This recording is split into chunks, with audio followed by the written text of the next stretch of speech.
Muito bem, estamos ao vivo pelo YouTube. Salve pessoal, tudo bem? Já parece que eu estou ao vivo. Quem puder colocar no chat aí um ok, que tá tudo certo, tá me ouvindo bem.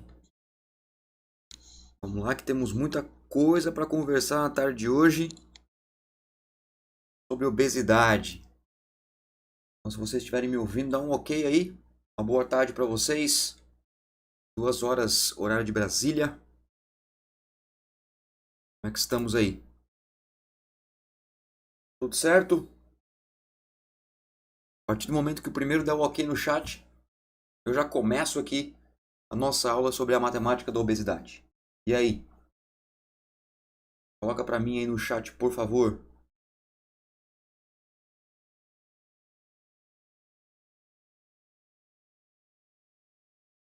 Para a gente iniciar aí uma conversa bastante interessante sobre a matemática da obesidade. Escutando alto e claro o professor Luiz Fabiano, tudo bem, meu querido? Tudo certo? Mais uma vez, uma alegria muito grande tê-lo aqui. Hoje a gente vai conversar sério, papo sério hoje, hein? Papo sério sobre obesidade. Então, boa tarde, show de bola. Vamos lá então, está tudo ok? Vamos começar aí essa transmissão ao vivo pelo YouTube no programa Educação Física e Ciência. Uma alegria muito grande mais uma vez poder contribuir com vocês aqui. Boa tarde, Renato, tudo certo? Seja bem-vindo mais uma vez, né? Esteve ontem também na live do SST. Seja bem-vindo aí a mais essa live. Bom, hoje a ideia é a gente trabalhar um pouquinho mais a questão de saúde pública, falar de obesidade, algo bem interessante, bem importante. Essa aula de hoje ela faz parte de um projeto que eu tenho chamado Educação Física e Ciência.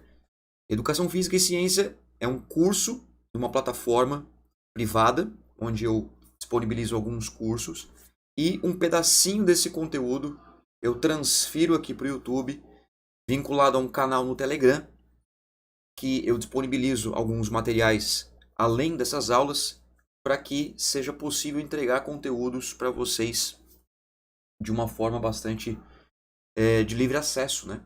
O YouTube é livre acesso, então você pode ter aí esses conteúdos de uma maneira gratuita. Então, essa é a ideia, é expandir nosso arsenal de conhecimento aí. Aí o seguinte, ó, hoje a conversa ela vai ser na ferida. Hoje a conversa ela vai ser na ferida.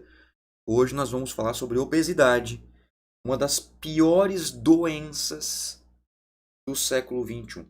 Sem sombra de dúvida, a obesidade ela é considerada uma das piores doenças. E eu já digo o seguinte, obesidade é doença. Obesidade é uma doença inflamatória. E por que que eu digo que é uma das piores que tem? Você pode estar se perguntando, duvido. Que é pior do que câncer, que é pior do que diabetes, que é pior do que hipertensão. Papo pesado, né? Para um sábado à tarde, não é verdade? Mas sim, por quê? Porque a obesidade ela tem um caráter cultural, ela tem uma característica cultural. E isso é bastante complicado de a gente mudar na nossa sociedade. Quer ver um exemplo? Eu tenho certeza absoluta que vocês já passaram por isso, assim como eu passei. Ou já vivenciaram isso de alguma maneira. Por exemplo, bebê bonito é bebê gordinho. Bebê saudável é bebê gordinho. Todo mundo já ouviu isso aqui. Todo mundo. Ou seja, é algo cultural muito forte, muito enraizado. Até porque, antigamente, por exemplo, quem tinha muito dinheiro eram os obesos. Você nunca vai ver uma foto, um retrato, uma imagem num livro de um rei das antigas bodybuilder. Você vai ver sempre um rei obeso. E é obeso mórbido. O obeso que dá volta nele mesmo. Esse tipo de situação remetia ao quê? À abundância, remetia à riqueza. Então isso está muito forte na nossa cultura. E não é algo de ontem, antes de ontem, 10 anos atrás, 20 anos atrás. É algo de séculos atrás, milênios atrás. Nós temos hoje ainda uma das questões de, por exemplo, chamado bullying, né? Chamado a zoação, digamos assim, com o aspecto estético da pessoa, ainda aceitável quando a gente fala, por exemplo, da obesidade. Então, você tem aquele amigo que ele é mais cheinho, você tem aquela amiga que é mais gordinha, você tem esses amigos e dependendo de como essa pessoa lidar com isso, é perfeitamente aceitável. Ainda é uma das condições estéticas corporais da sociedade que é aceitável, que ainda é permitido. Vai chegar um momento que não vai ser permitido. Nos Estados Unidos, por exemplo, nós já temos algumas condições que são favoráveis a quem é obeso, por mais incrível que pareça. Tá? Então, muita atenção na aula de hoje, que eu vou mostrar para vocês que a obesidade e ao combate dela como um todo não é algo simplesmente fisiológico ou fisiopatológico, que vem da questão da doença, mas é algo extremamente comportamental.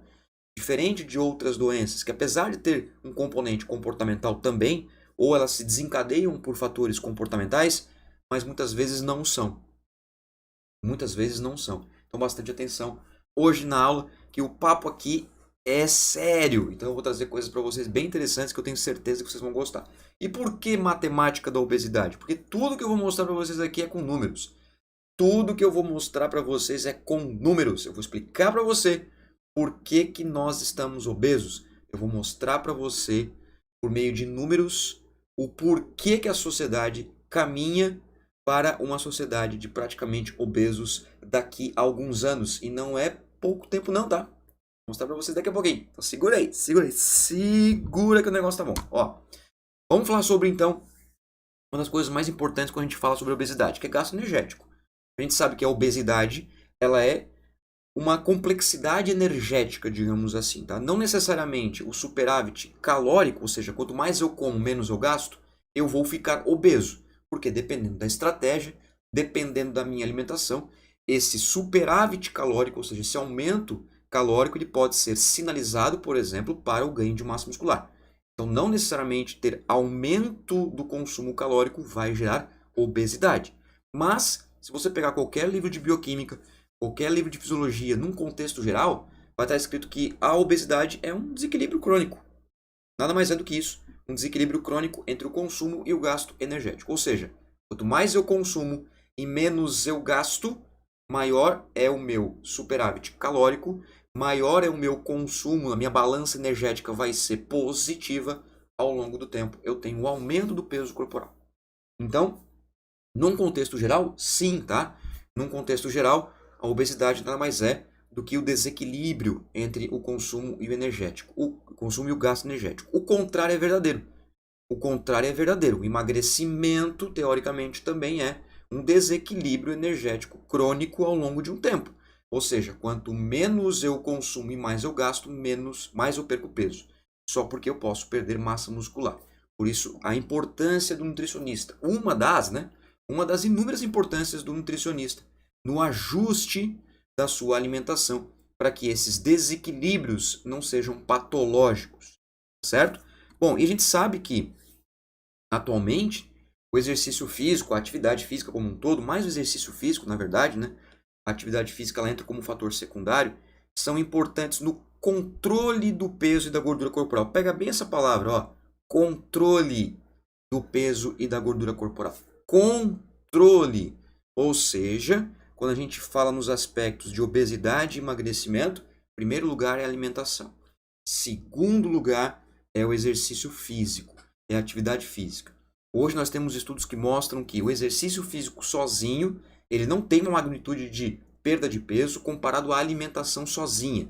Se a gente fizer um fight, né, fazer um mortal combate um contra o outro, alimentação versus exercício físico, a alimentação ganha do exercício físico. Agora, quando junta os dois, quando os dois trabalham em equipe, aí sim, essa magnitude ela é acentuada, seja para o aumento da massa muscular ou para a perda de gordura. Por isso, a importância de se ter um estilo de vida. Por isso, a importância de você ter controle do que você faz durante o seu dia. Por isso, é importante monitorar o que você faz durante 24 horas. Ou seja, tudo o que você faz durante o seu dia é fundamental para o que é relacionado aos aspectos de ganho e perda de peso. Para explicar esse fator, para mostrar realmente a importância que é, de fato, o monitoramento, o quanto você gasta de energia, tem um estudo muito legal que eu trago aqui para vocês, a ideia da Educação Física e Ciência, aqui no YouTube, esse projeto que eu tenho, é trazer a ciência de uma forma simples, prática e direta ao ponto. Beleza? Então eu vou mostrar um artigo que, por exemplo, demora tempo para você ler, às vezes por causa da língua, por causa do inglês, demora tempo para você reler, porque você precisa ler novamente para você ter uma interpretação secundária ou terciária, enfim, assim por diante. E ainda, você precisa traduzir esse artigo, pegar as informações e transformar em aplicabilidade prática. Transformar em realidade profissional. Isso que é o grande diferencial dos profissionais hoje em dia. E é por isso que você está aqui. Você pegar um artigo científico e transformar em realidade prática.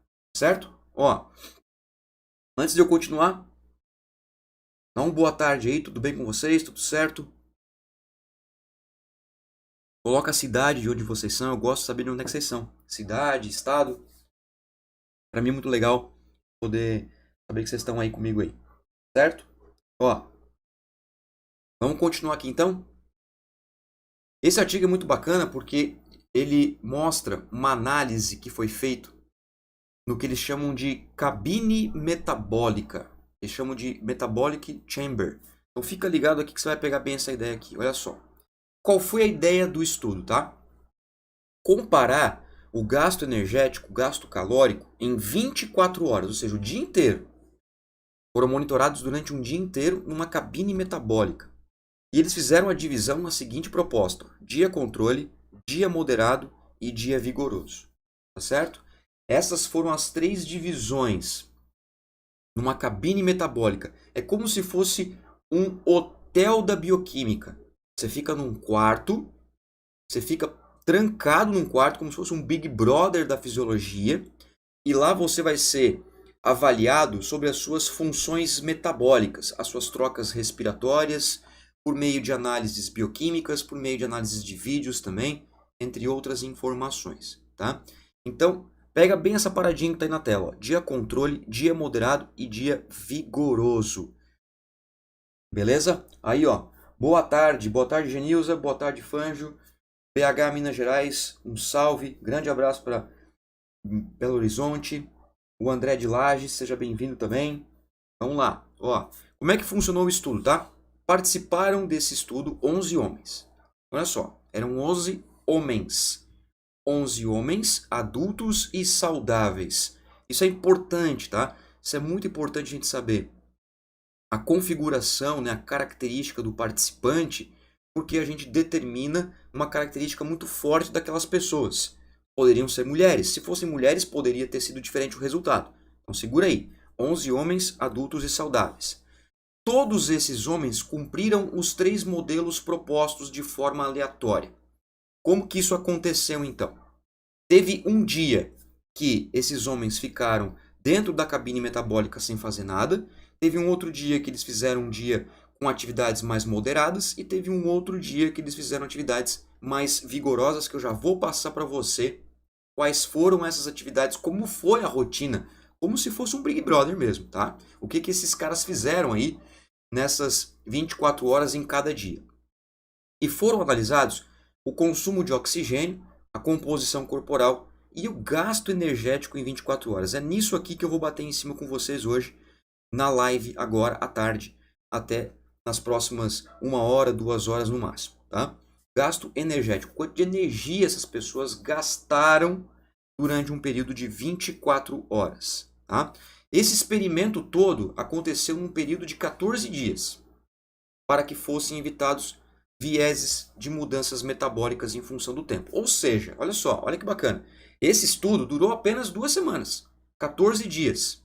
Então imagina, por exemplo, o seguinte, ó, eu sou masculino, homem, certo? Eu mais outros 10 homens, 11 homens no total, nós fomos distribuídos aleatoriamente a cumprir 24 horas num quartinho metabólico, uma cabine metabólica, para cumprir esses 3 dias. Um dia a gente entrava e fazia nada, outro dia a gente entrava e fazia algumas atividades moderadas, e outro dia a gente entrava e fazia atividades vigorosas.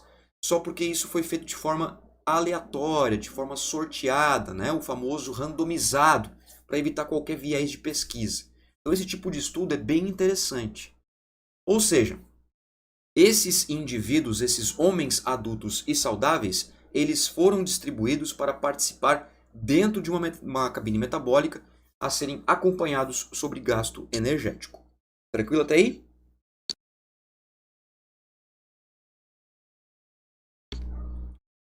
Boa tarde aí, boa tarde, Nicolas, tudo bem?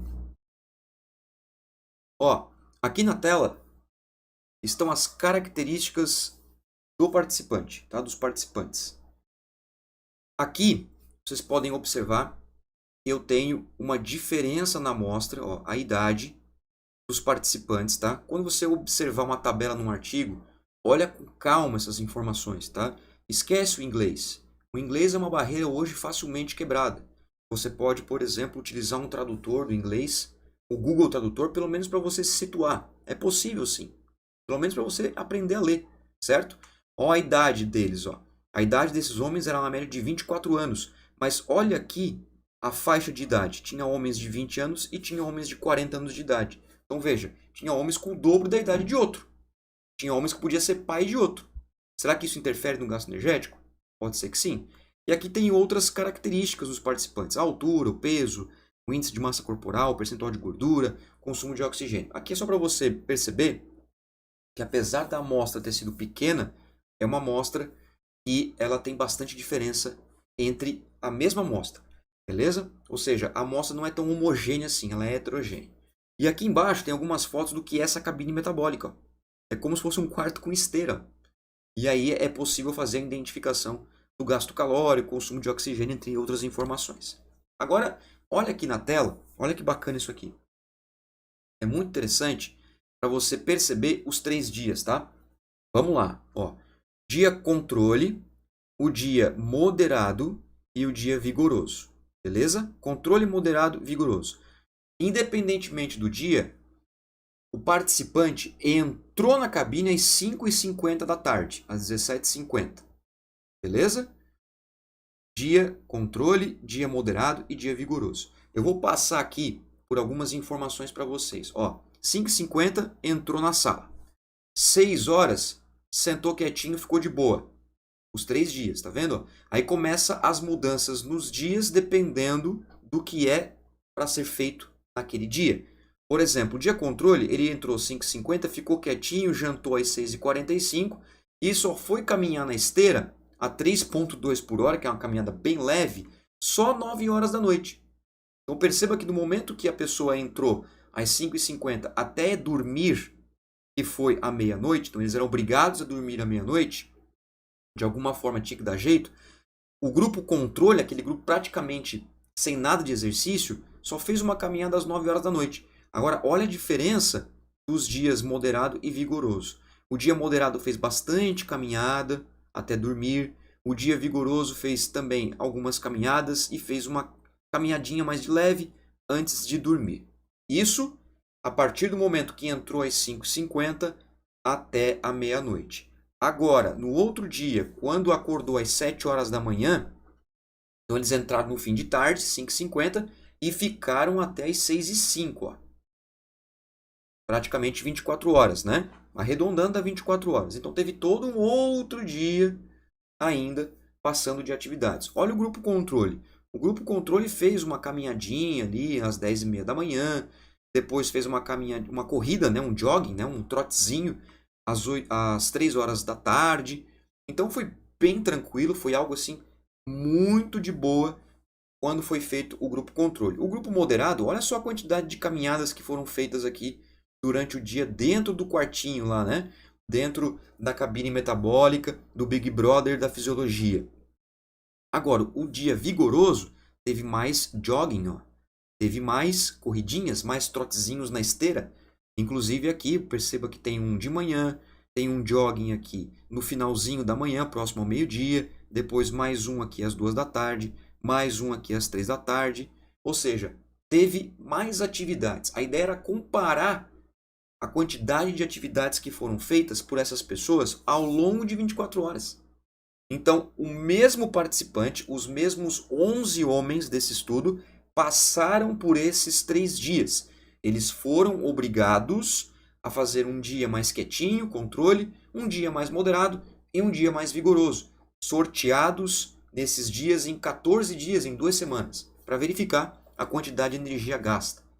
Olha só, eu fiz uma análise, tá? Quantitativa do que aconteceu em cada um desses dias no estudo. O dia controle teve 75 minutos de atividade física. Então esse foi o total de atividade física feita num período de 24 horas. A partir do momento que eles entraram na cabine metabólica, às 5h50, até às 6h05 do outro dia.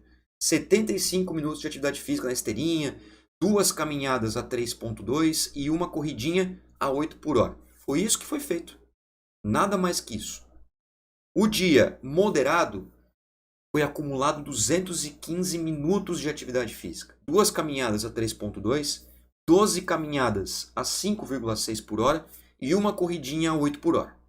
O dia vigoroso, apesar de ter sido menos tempo do dia moderado, mas eles fizeram mais corridas a 8 km por hora do que o grupo moderado.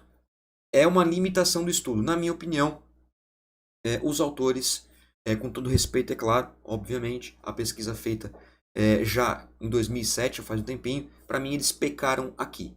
Tá? Eles pecaram justamente na quantidade de tempo executado e também no que se refere à quantidade de vezes feitas as atividades. Você pode observar que o dia moderado teve aqui, por exemplo, 15 idas à esteira, enquanto que o dia vigoroso teve 9 idas à esteira. A justificativa dos autores para ser vigoroso é porque esse grupo fez 4 corridas de 8 por hora, quando comparado a esse grupo aqui. Na minha opinião, aí eu estou expressando a minha opinião como profissional, eu acredito que eles pecaram aqui.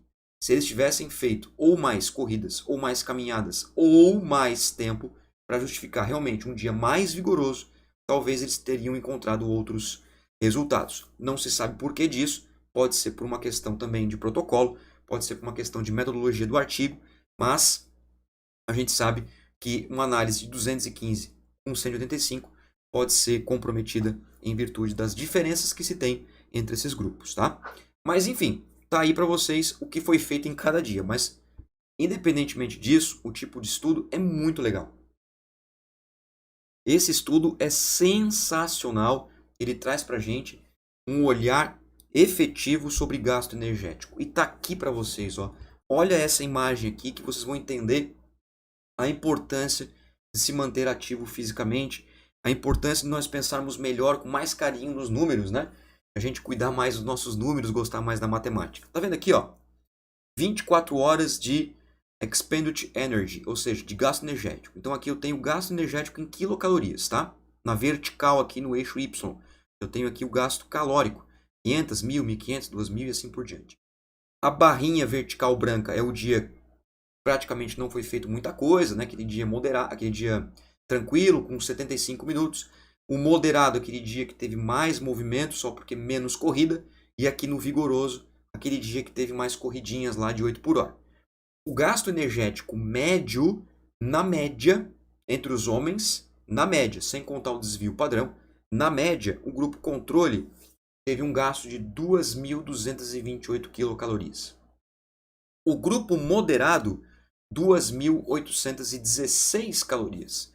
E o grupo vigoroso, 2.813 quilocalorias na média. Em termos estatísticos, tanto o grupo moderado quanto o grupo vigoroso foi diferente do grupo controle. Ou seja, fazer exercício, fazer atividade física, manter-se ativo fisicamente, independentemente da quantidade ou do tipo, se mostrou benéfico quando comparado a ficar parado ou com pouca atividade física. Isso justifica o fato que é importante você atingir os mínimos recomendáveis pelos órgãos de saúde pública, porque não é é melhor fazer uma caminhadinha de meia hora por semana do que nada. Não adiantou nada, porque esse grupo aqui, controle, fez 75 minutos de atividade física e teve um gasto energético de 2.228 calorias, quando comparado aos outros grupos, perdeu em torno de quase 600 quilocalorias. Ou seja, olha essa informação aqui, ó. Olha essa informação na caixinha que eu preparei para vocês aqui, ó. O fato de se exercitar promove aumento de 26% no gasto energético em 24 horas. O fato de eu ser ativo fisicamente, de você aí fazer atividades da vida diária, dar umas caminhadas, correr no parque, fazer exercício físico, ser ativo, só por ser assim, você gasta 26% a mais de energia do que se você não ficar fazendo nada. Tá vendo? Ó, matemática da obesidade. Vamos transformar essa informação numa outra informação. Ó. A cada 4 dias sendo ativo, gasta a mesma quantidade de calorias que a cada 5 dias sendo sedentário. A cada 4 dias que eu sou ativo, eu gasto a mesma quantidade de calorias do que uma pessoa que fica 5 dias de boa. Ou seja, aquele indivíduo que fica sedentário, ele tende a ter acúmulo de energia e isso transformando-se, por exemplo, em gordura corporal, que praticamente vai ser transformado em gordura corporal, aumentando a chance de obesidade, aumentando a chance de doenças e também de mortalidade. Muito legal essa informação que eu trouxe para vocês aí no artigo científico. Beleza? Boa tarde, Roberto. Tudo certo? Tudo tranquilo? Porto Alegre. Pô, Porto Alegre, querida Porto Alegre, gosto muito de Poa. Sensacional cidade, gosto muito mesmo. Faz tempo que eu não vou ir para Porto Alegre. Sejam todos bem-vindos aí.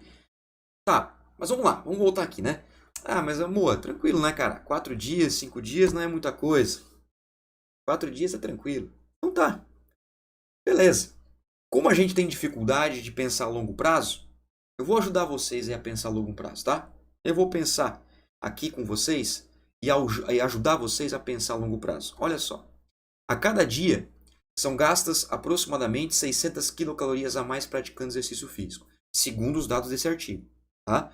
E olha, não era grandes coisas não, tá? Não era musculação, não era crossfit, não era treinamento funcional, não era treinamento de corrida que a gente falou essa semana, né?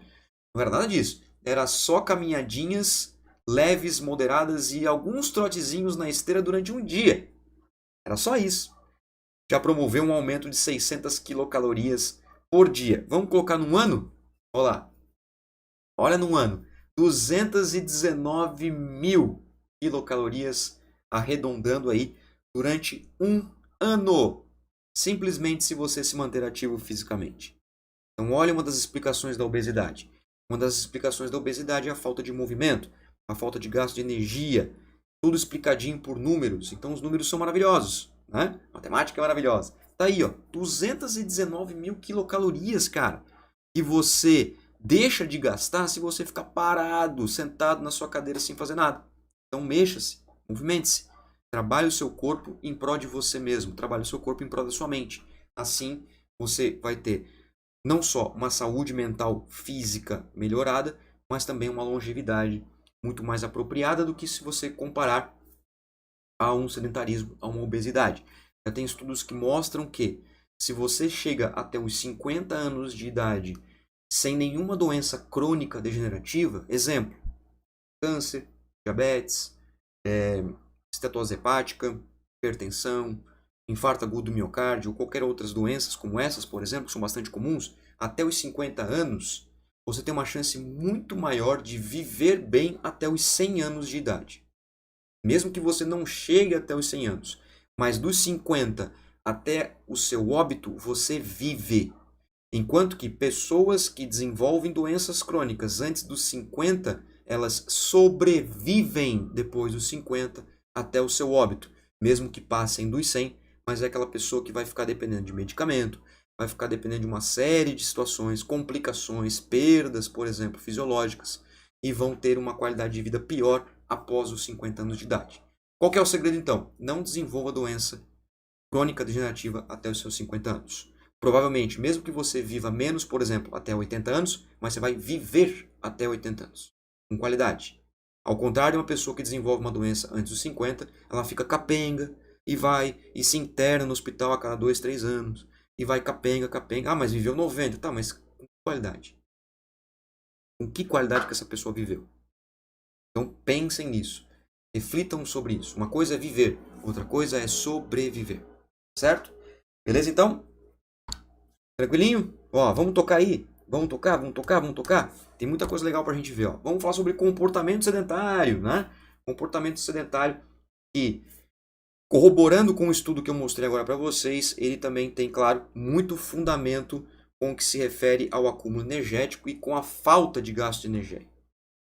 Ou seja, com a falta de gasto calórico, né? Então, basicamente, o que é o comportamento sedentário que tanto se discute hoje, né?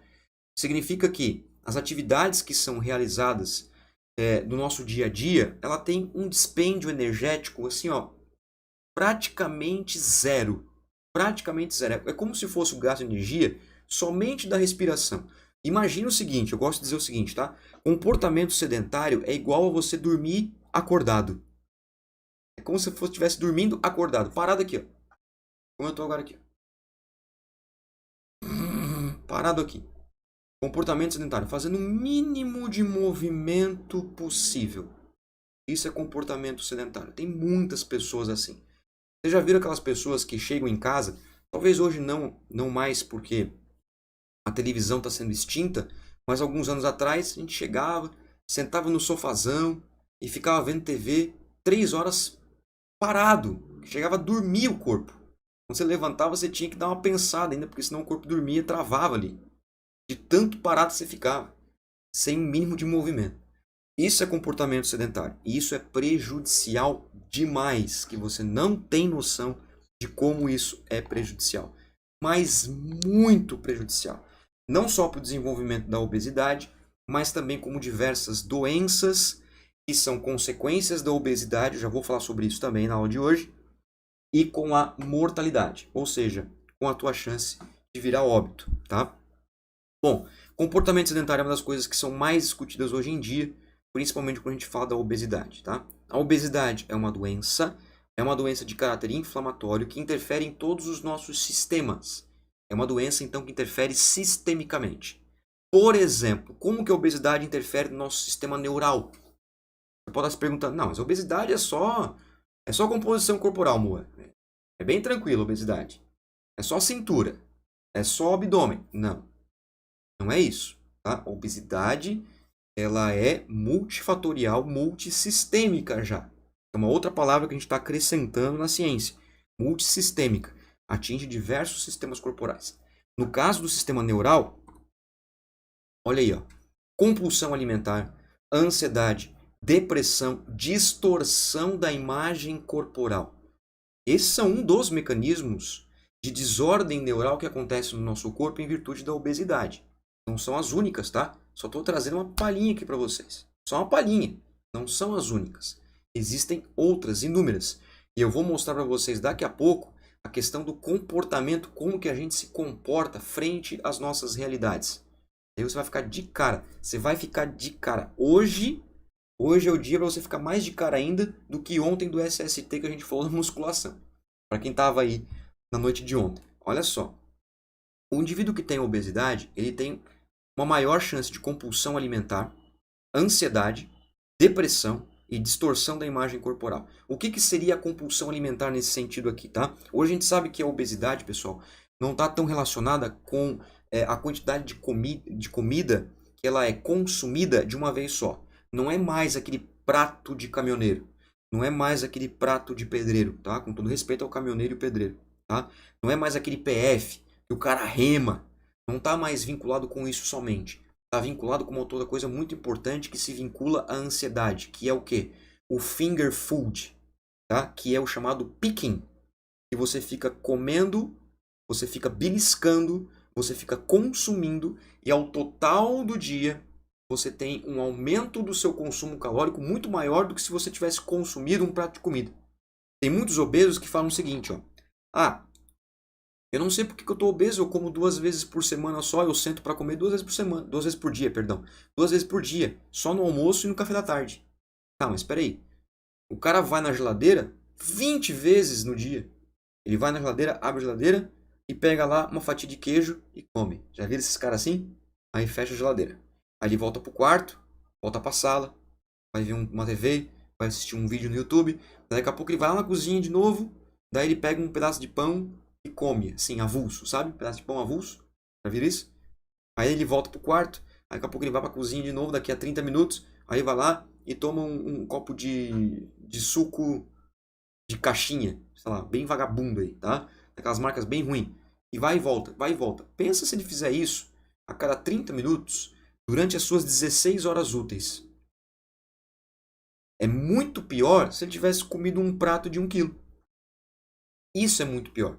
Isso é compulsão alimentar. Isso é o finger food, é o picking, sabe? O cara vai beliscando, beliscando, comendo, beliscando. É assim que o McDonald's trabalha, meu povo. O McDonald's trabalha assim, tá? Açúcar, refrigerante, salgado, sódio no hambúrguer, picking, batatinha. Para eu tirar o salgado da batatinha, eu coloco o doce do refri na boca. Para eu tirar o doce do refri da boca, eu dou uma mordida no hambúrguer. O hambúrguer ele é maçudo, eu preciso comer, eu tenho que ter um prazer maior. Pega a batatinha de novo, finger, picking, refri, e assim vai. É assim com o McDonald's, Burger King ou qualquer outra dessas grandes hamburguerias ou qualquer outra dessas grandes fast food conseguem fazer com que a gente seja persuadido por essas colocações alimentares. Beleza? Boa tarde, Mari. Tudo bem? Tranquilo aí? Minha irmã. Ó, já começou a bater no coração, tá vendo? Minha irmã. Mas vamos lá. Em relação ao sistema imunoendócrino, né? O nosso sistema de defesa é o nosso motor corporal, que é o sistema endócrino. Aumento do processo inflamatório, principalmente pela interleucina 6 e fator de necrose tumoral alfa. Olha o nome. Fator de necrose tumoral alfa. Fator de necrose tumoral. O que te lembra tumoral? Câncer. Sim, nós temos hoje estudos que mostram a relação entre obesidade e câncer, meus queridos amigos. Diminuição da testosterona e aumento do cortisol. Diminuição da testosterona é muito importante, tá? Por quê? Porque a obesidade ela pode ser desencadeada, por exemplo, pela restrição de sono ou pela fragmentação de sono. Ou seja, nesse sentido, as pessoas que dormem pouco ou dormem fragmentada diminuem os níveis de testosterona. Isso para homens e mulheres, tá? Diminui os níveis de testosterona. Diminuindo os níveis de testosterona, eu tenho um aumento da lipogênese, ou seja, o aumento do tecido adiposo. E a pessoa, então, ela começa a ganhar peso porque dorme pouco, tá? Então, bastante atenção aí no que se refere ao nosso aparelho imunoendócrino. No sistema cardiovascular, a gente tem o aumento da frequência cardíaca e da pressão arterial em repouso. Nós temos também, por exemplo, a hiperventilação de repouso, a diminuição do consumo de oxigênio. Então, provavelmente você já deve ter visto aquelas pessoas sedentárias ou obesas que vai subir 2 ou 3 lances de escadas, quando chega no final da escada tem que dar uma parada assim, dar uma pensada, dar uma rezada, né?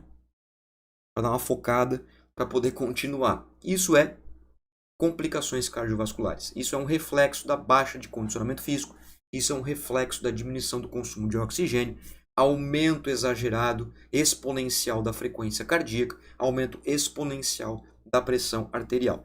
Não tem aquela brincadeira que a gente falava que indivíduos cardíacos, né, não podem levar susto. Lembra do Galvão Bueno? É teste para cardíaco. Por que isso? Porque realmente, tá?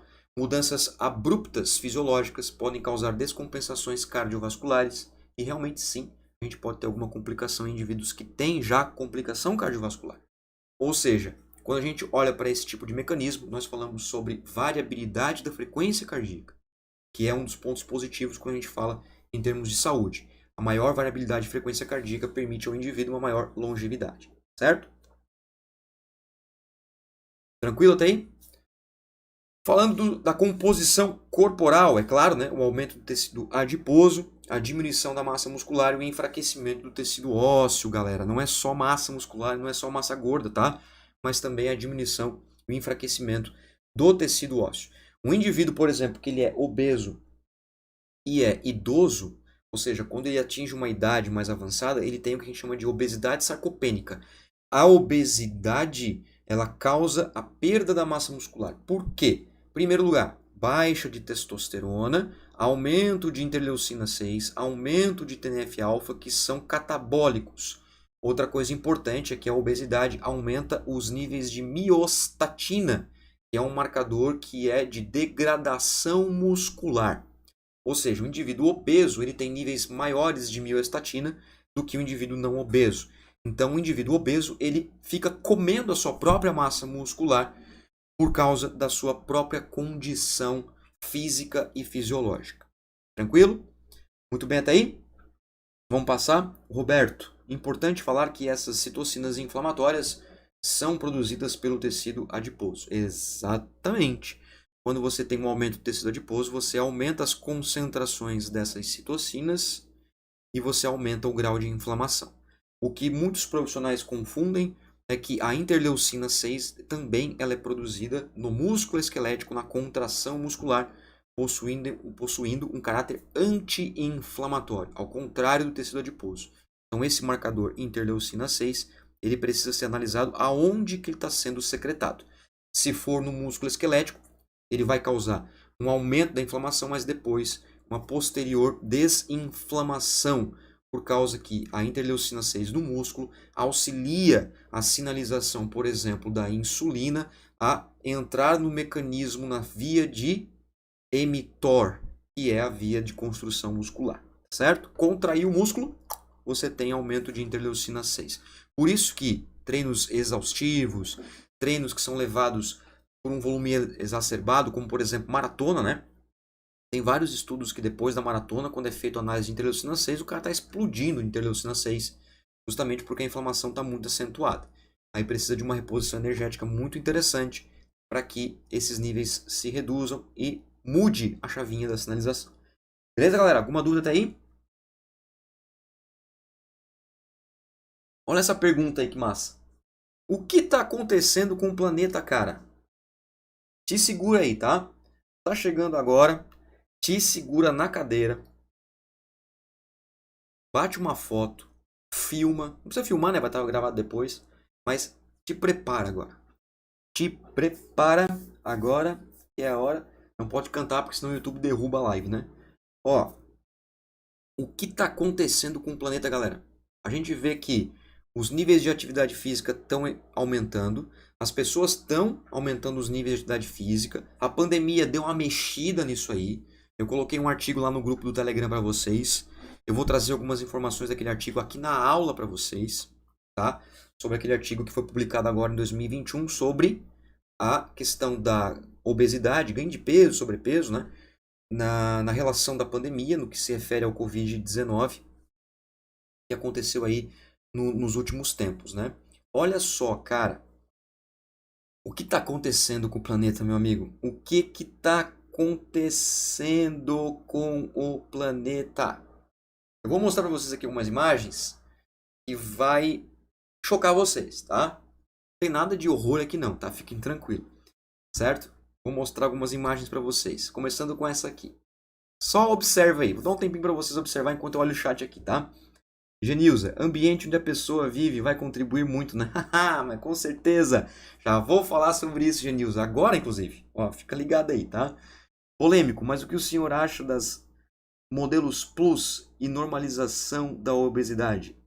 Modelos plus e normalização da obesidade, não conheço essas nomenclaturas. Se você puder me explicar um pouquinho aí, quem sabe para poder ajudar a melhorar a discussão, por favor, deixa aí no comentário, porque não conheço modelos plus e normalização da obesidade. Então, por favor, me ajude aí nesse conhecimento que eu quero saber o que é, certo? Quem sabe eu posso ajudar vocês. Ó, enquanto a Mari coloca aí para nós, olha esse gráfico, essa imagem, tá? Essa figura. Olha essa figura que linda. 1985. 1985. Provavelmente muitos de vocês não eram nascidos em 85, né? Não era nascido em 85, tal, provavelmente. Talvez tenha um outro aí que já tinha nascido aí. Já estava no mundo em 85, né? Olha só. 1985, o mapa dos Estados Unidos, um país que é referência para o Brasil. A gente copia muitas coisas do modelo americano em tudo, né? Tudo. Olha só. Esse mapa aqui, esse gráfico, mostra a questão da obesidade. Aqui, ó. Onde o branquinho, tá? O que está em branquinho, os estados que estão em branquinho, eram os estados que não se tinham registros de obesos naqueles estados, tá? Eu posso dar um exemplo aqui do estado do Texas, né? A gente brinca que o estado do Texas parece aquele emoji assim, né? A gente brinca que o Texas parece esse emoji aqui. Esse aqui é o estado do Texas, tá? Esse aqui que tá aqui, ó, bem ao sul dos Estados Unidos. Por exemplo, no Texas não tinha registro de obesidade em 1985. Quando você observa as outras cores, né? Ó, o azulzinho mais clarinho, menos de 10% das pessoas nesses estados, numa cor azul mais clara, eram obesos. Aí obesidade IMC, tá? Obesidade IMC 30, galera. Quando você pega o peso, divide pela altura ao quadrado, e dá 30 ou mais. Não é sobrepeso, é obesidade. Por que eu estou falando sobre isso? Vocês vão ver como é que está a parada. Vão ficar chocados como é que está a parada, tá? Olha só. O azulzinho, um pouquinho mais na cor intermediária, 10 a 14%. E o azul mais escuro, 15 a 19%. Você percebe que não tem cores, que são ali no laranja, vermelho, enfim, não sei qual é a cor que você está vendo aí no slide, não sei a cor que você está vendo aí no YouTube, tá? Eu vou transformar essa informação numa matemática. Ó, em 1985, apenas 24% dos Estados Unidos estavam com obesidade entre 10 e 14%. Eu vou transformar essa informação que eu já transformei num exemplo prático para você. Imagine, tá? Imagine 4 estados dos Estados Unidos. 4 estados dos Estados Unidos, tá? Desses 4 estados, apenas um deles tinha obesidade. Apenas um deles. E desse estado que tinha obesidade, apenas uma pessoa, ou duas no máximo, eram obesas.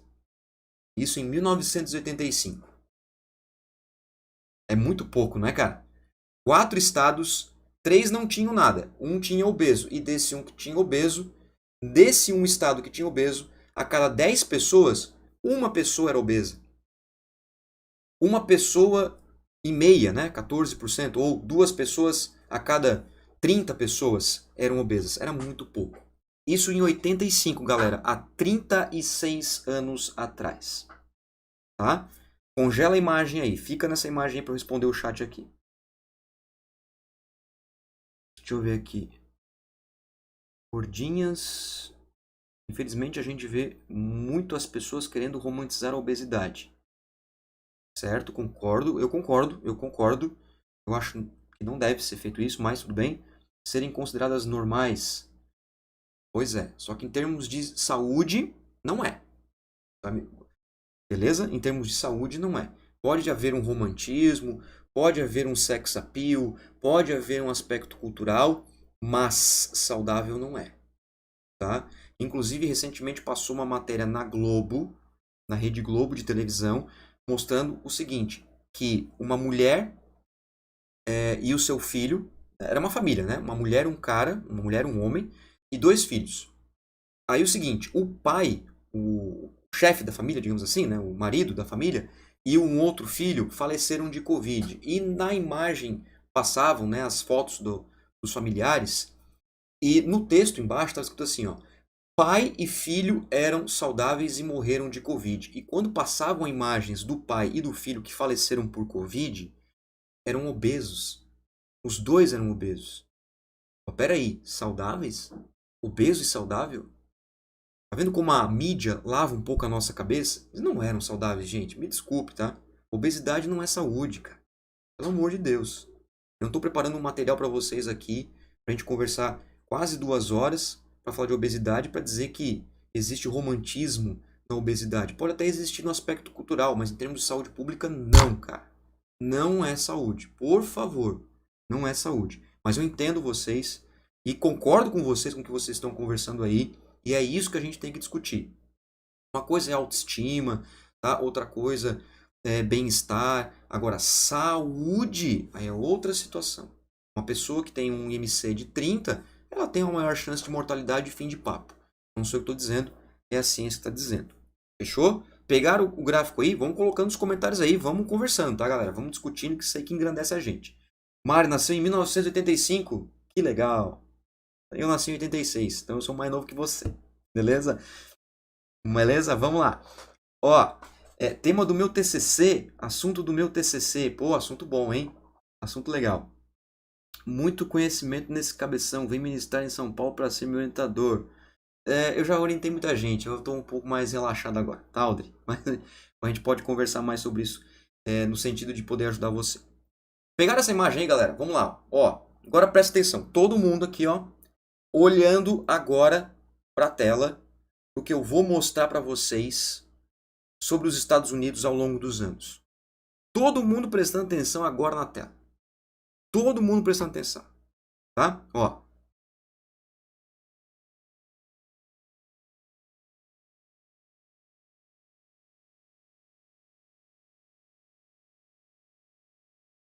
Olha que lindo.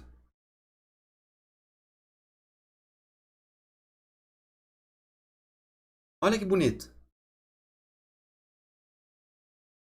De novo, ao passar dos anos, olha como os estados foram aumentando os seus níveis de obesidade. Repare, ó, começa a aparecer o azul escuro em maior proporção, já não tem mais branco. Começa a aparecer os amarelinhos, aumentando os amarelinhos. Apareceu o primeiro vermelhinho, né, o laranjinho escuro.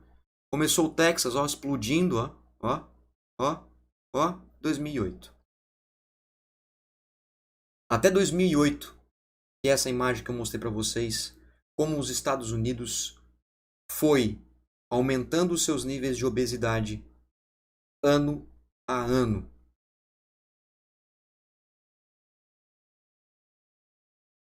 Passo de novo para vocês. De novo. Olha lá. Olha isso, gente. Ano a ano. Não é década a década. É ano a ano. Aqui.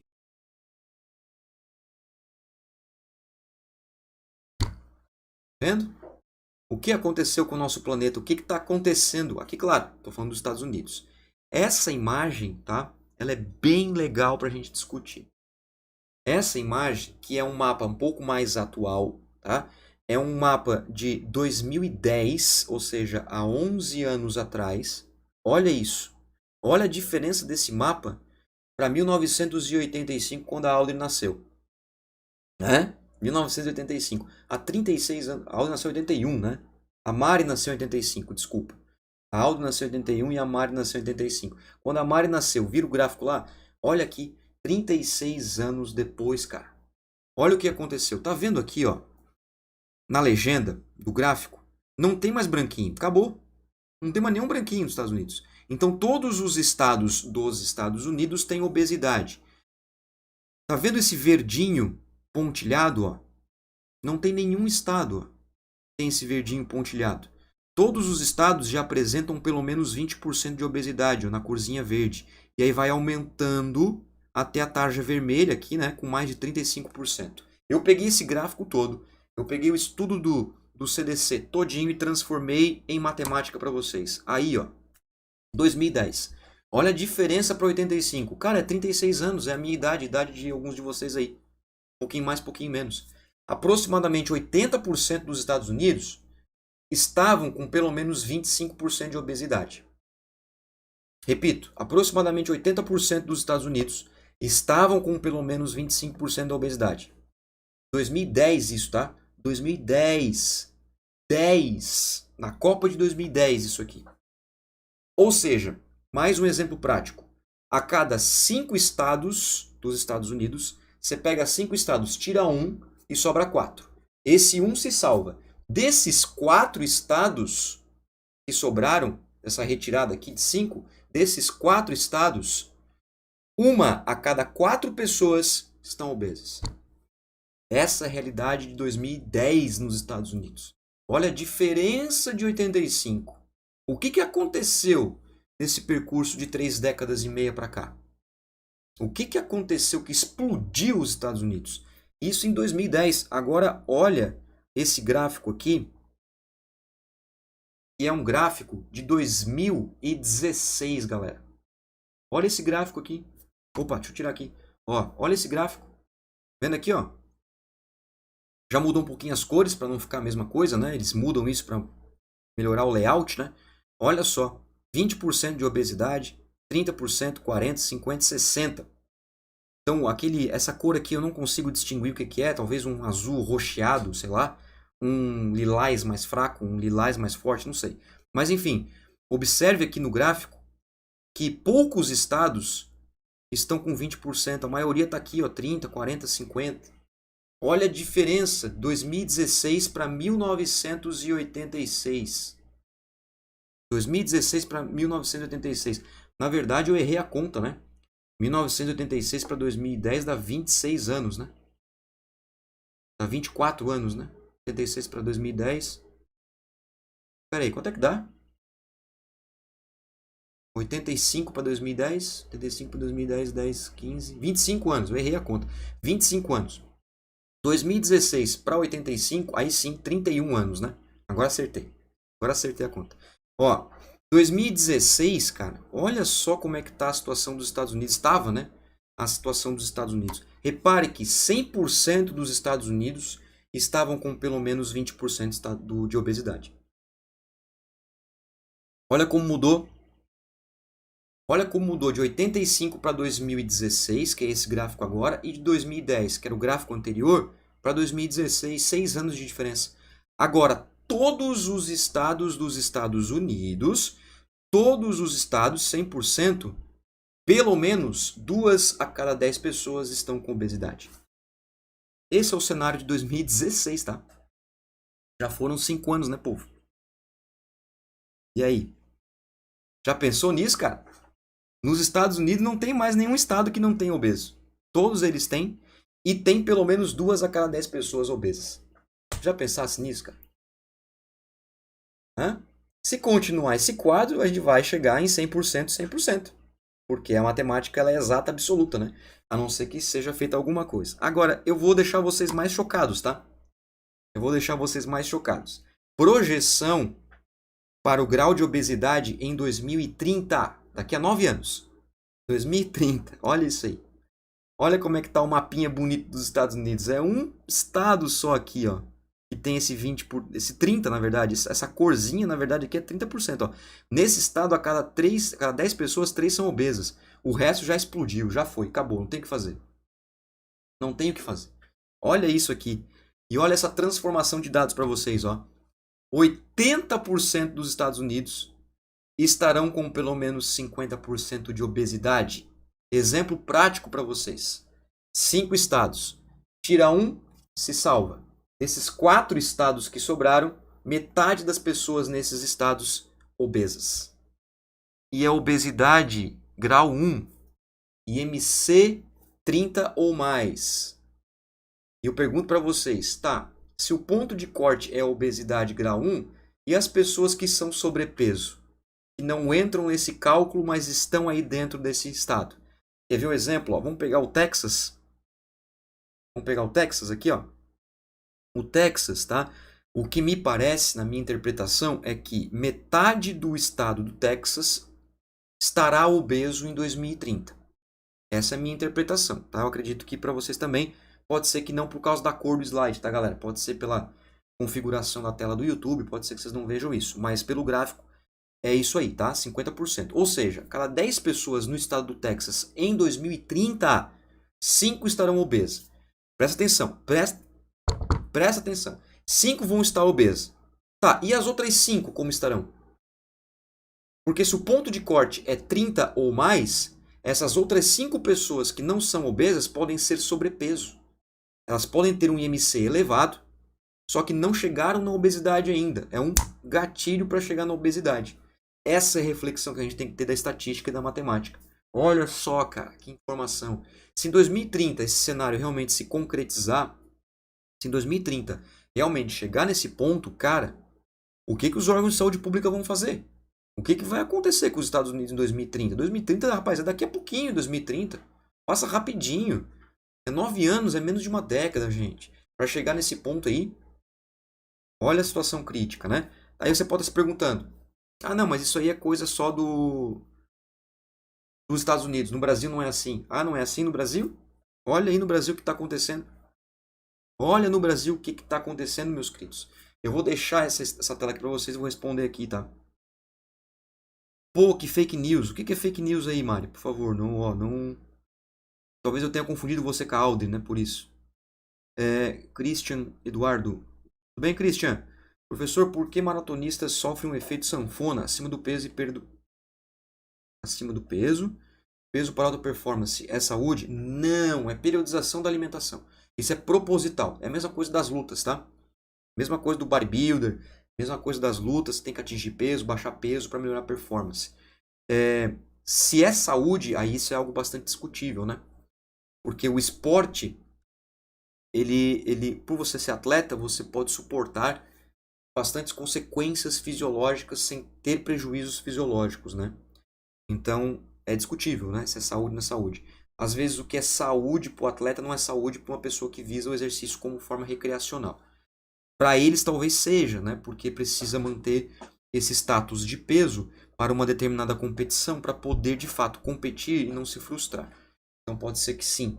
Então, é bem discutível. Mas essa perda e aumento de peso, essa sanfona, né? Acontece devido às estratégias nutricionais e de hidratação dos atletas. Beleza? Olha só aqui no Brasil, galera. Vocês acham que é só coisa dos Estados Unidos? Não é não, tá?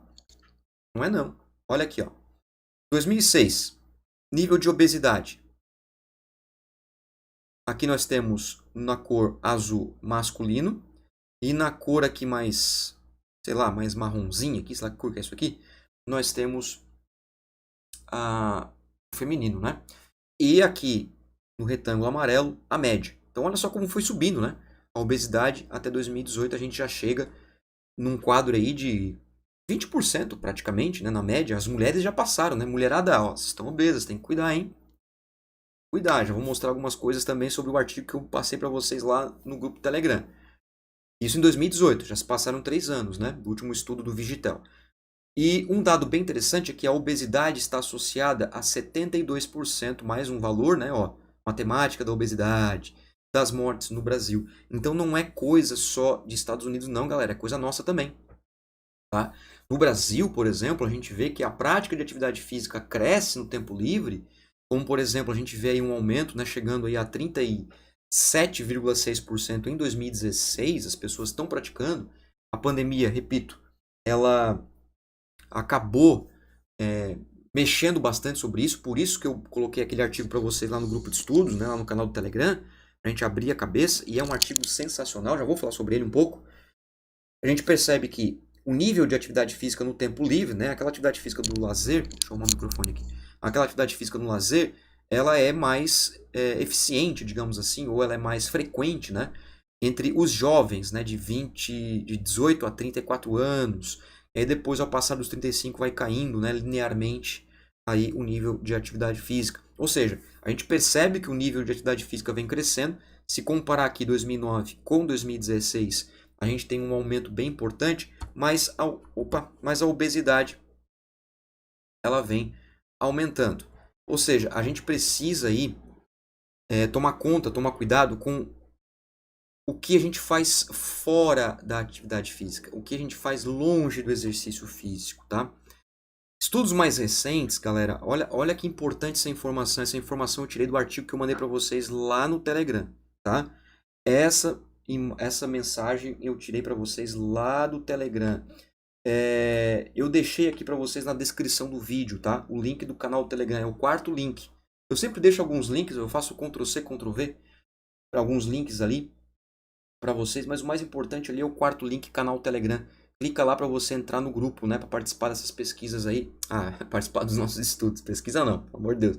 Ninguém é rato de laboratório aí não, tá? Olha só, galera, olha só, tá? O que eu vou mostrar para vocês aqui? Falei dos Estados Unidos, um dos países mais importantes do mundo. A gente sabe disso, a gente tem que respeitar, é um excelente país. E o Brasil também, que a gente tem que respeitar, que é um importante país. O Brasil, ele é importante para o mundo. O Brasil é um excelente país também. O problema somos nós brasileiros. Nós, tá? E eu também. Eu também. Também sou brasileiro, então o problema está comigo também. Tá? O problema somos nós. Mas o Brasil é um país muito bom, cara. Então não podemos desistir do nosso país. Vamos lutar, porque o Brasil é um país massa, é um país bonito, é um país heterogêneo, diverso, rico em tudo. Então a gente precisa fazer que o nosso país seja o melhor do mundo, cara. Poderíamos ser, se não fosse nós brasileiros, tá? Ó, vamos lá. O que a gente tem aí em relação aos aspectos de obesidade no mundo? Uma informação publicada no artigo 2021 que eu mandei para vocês no canal do Telegram é o seguinte: de toda a população adulta do planeta todo, tá, cara? A África, a Ásia, Oceania, América, Kunlun, enfim, né? Tudo que tem aí na população adulta do planeta, 39% estão com sobrepeso e 19% estão com obesidade. Isso fazendo média, galera, com países, por exemplo, da África, que a gente tem a pobreza extrema, a pobreza extrema lá na África. E você não vai encontrar obeso mórbido em alguns países da África, onde existe uma pobreza muito forte lá. Ou seja, já está considerando essas pessoas que está puxando para baixo a média. Se essas populações estão sendo consideradas nos cálculos, significa que tem países que estão com obesidade em quase 90%, 80%, 100% quase, como é o caso dos Estados Unidos. Então, a cada 10 pessoas no mundo, no planeta todo, 2 estão obesas e 4 estão com sobrepeso, aí arredondando esse valor para cima. Isso é bem complicado. Ou seja, se você não é obeso, a cada 9 pessoas que você encontrar na rua, 2 estão com obesidade. No mínimo, tá? Isso no mínimo. Não é grave. Matemática da obesidade. Beleza? Ó, e outra informação. A pandemia do Covid-19 resultou em um aumento de peso que varia de 18,8% a 48,6%. Já imaginou isso, cara? Já imaginou? Pensa numa pessoa que tem 50 quilos. 50 quilos, tá? Talvez uma menina, uma moça, um rapaz um pouquinho mais baixinho, tenha 50 quilogramas. Chegou o Covid-19. Entrou, né, os aspectos da pandemia, lockdown, enfim, cada um na sua política aí. 50 quilos. Essa pessoa chegou a ganhar 25 quilos a mais de peso. Já pensou nisso?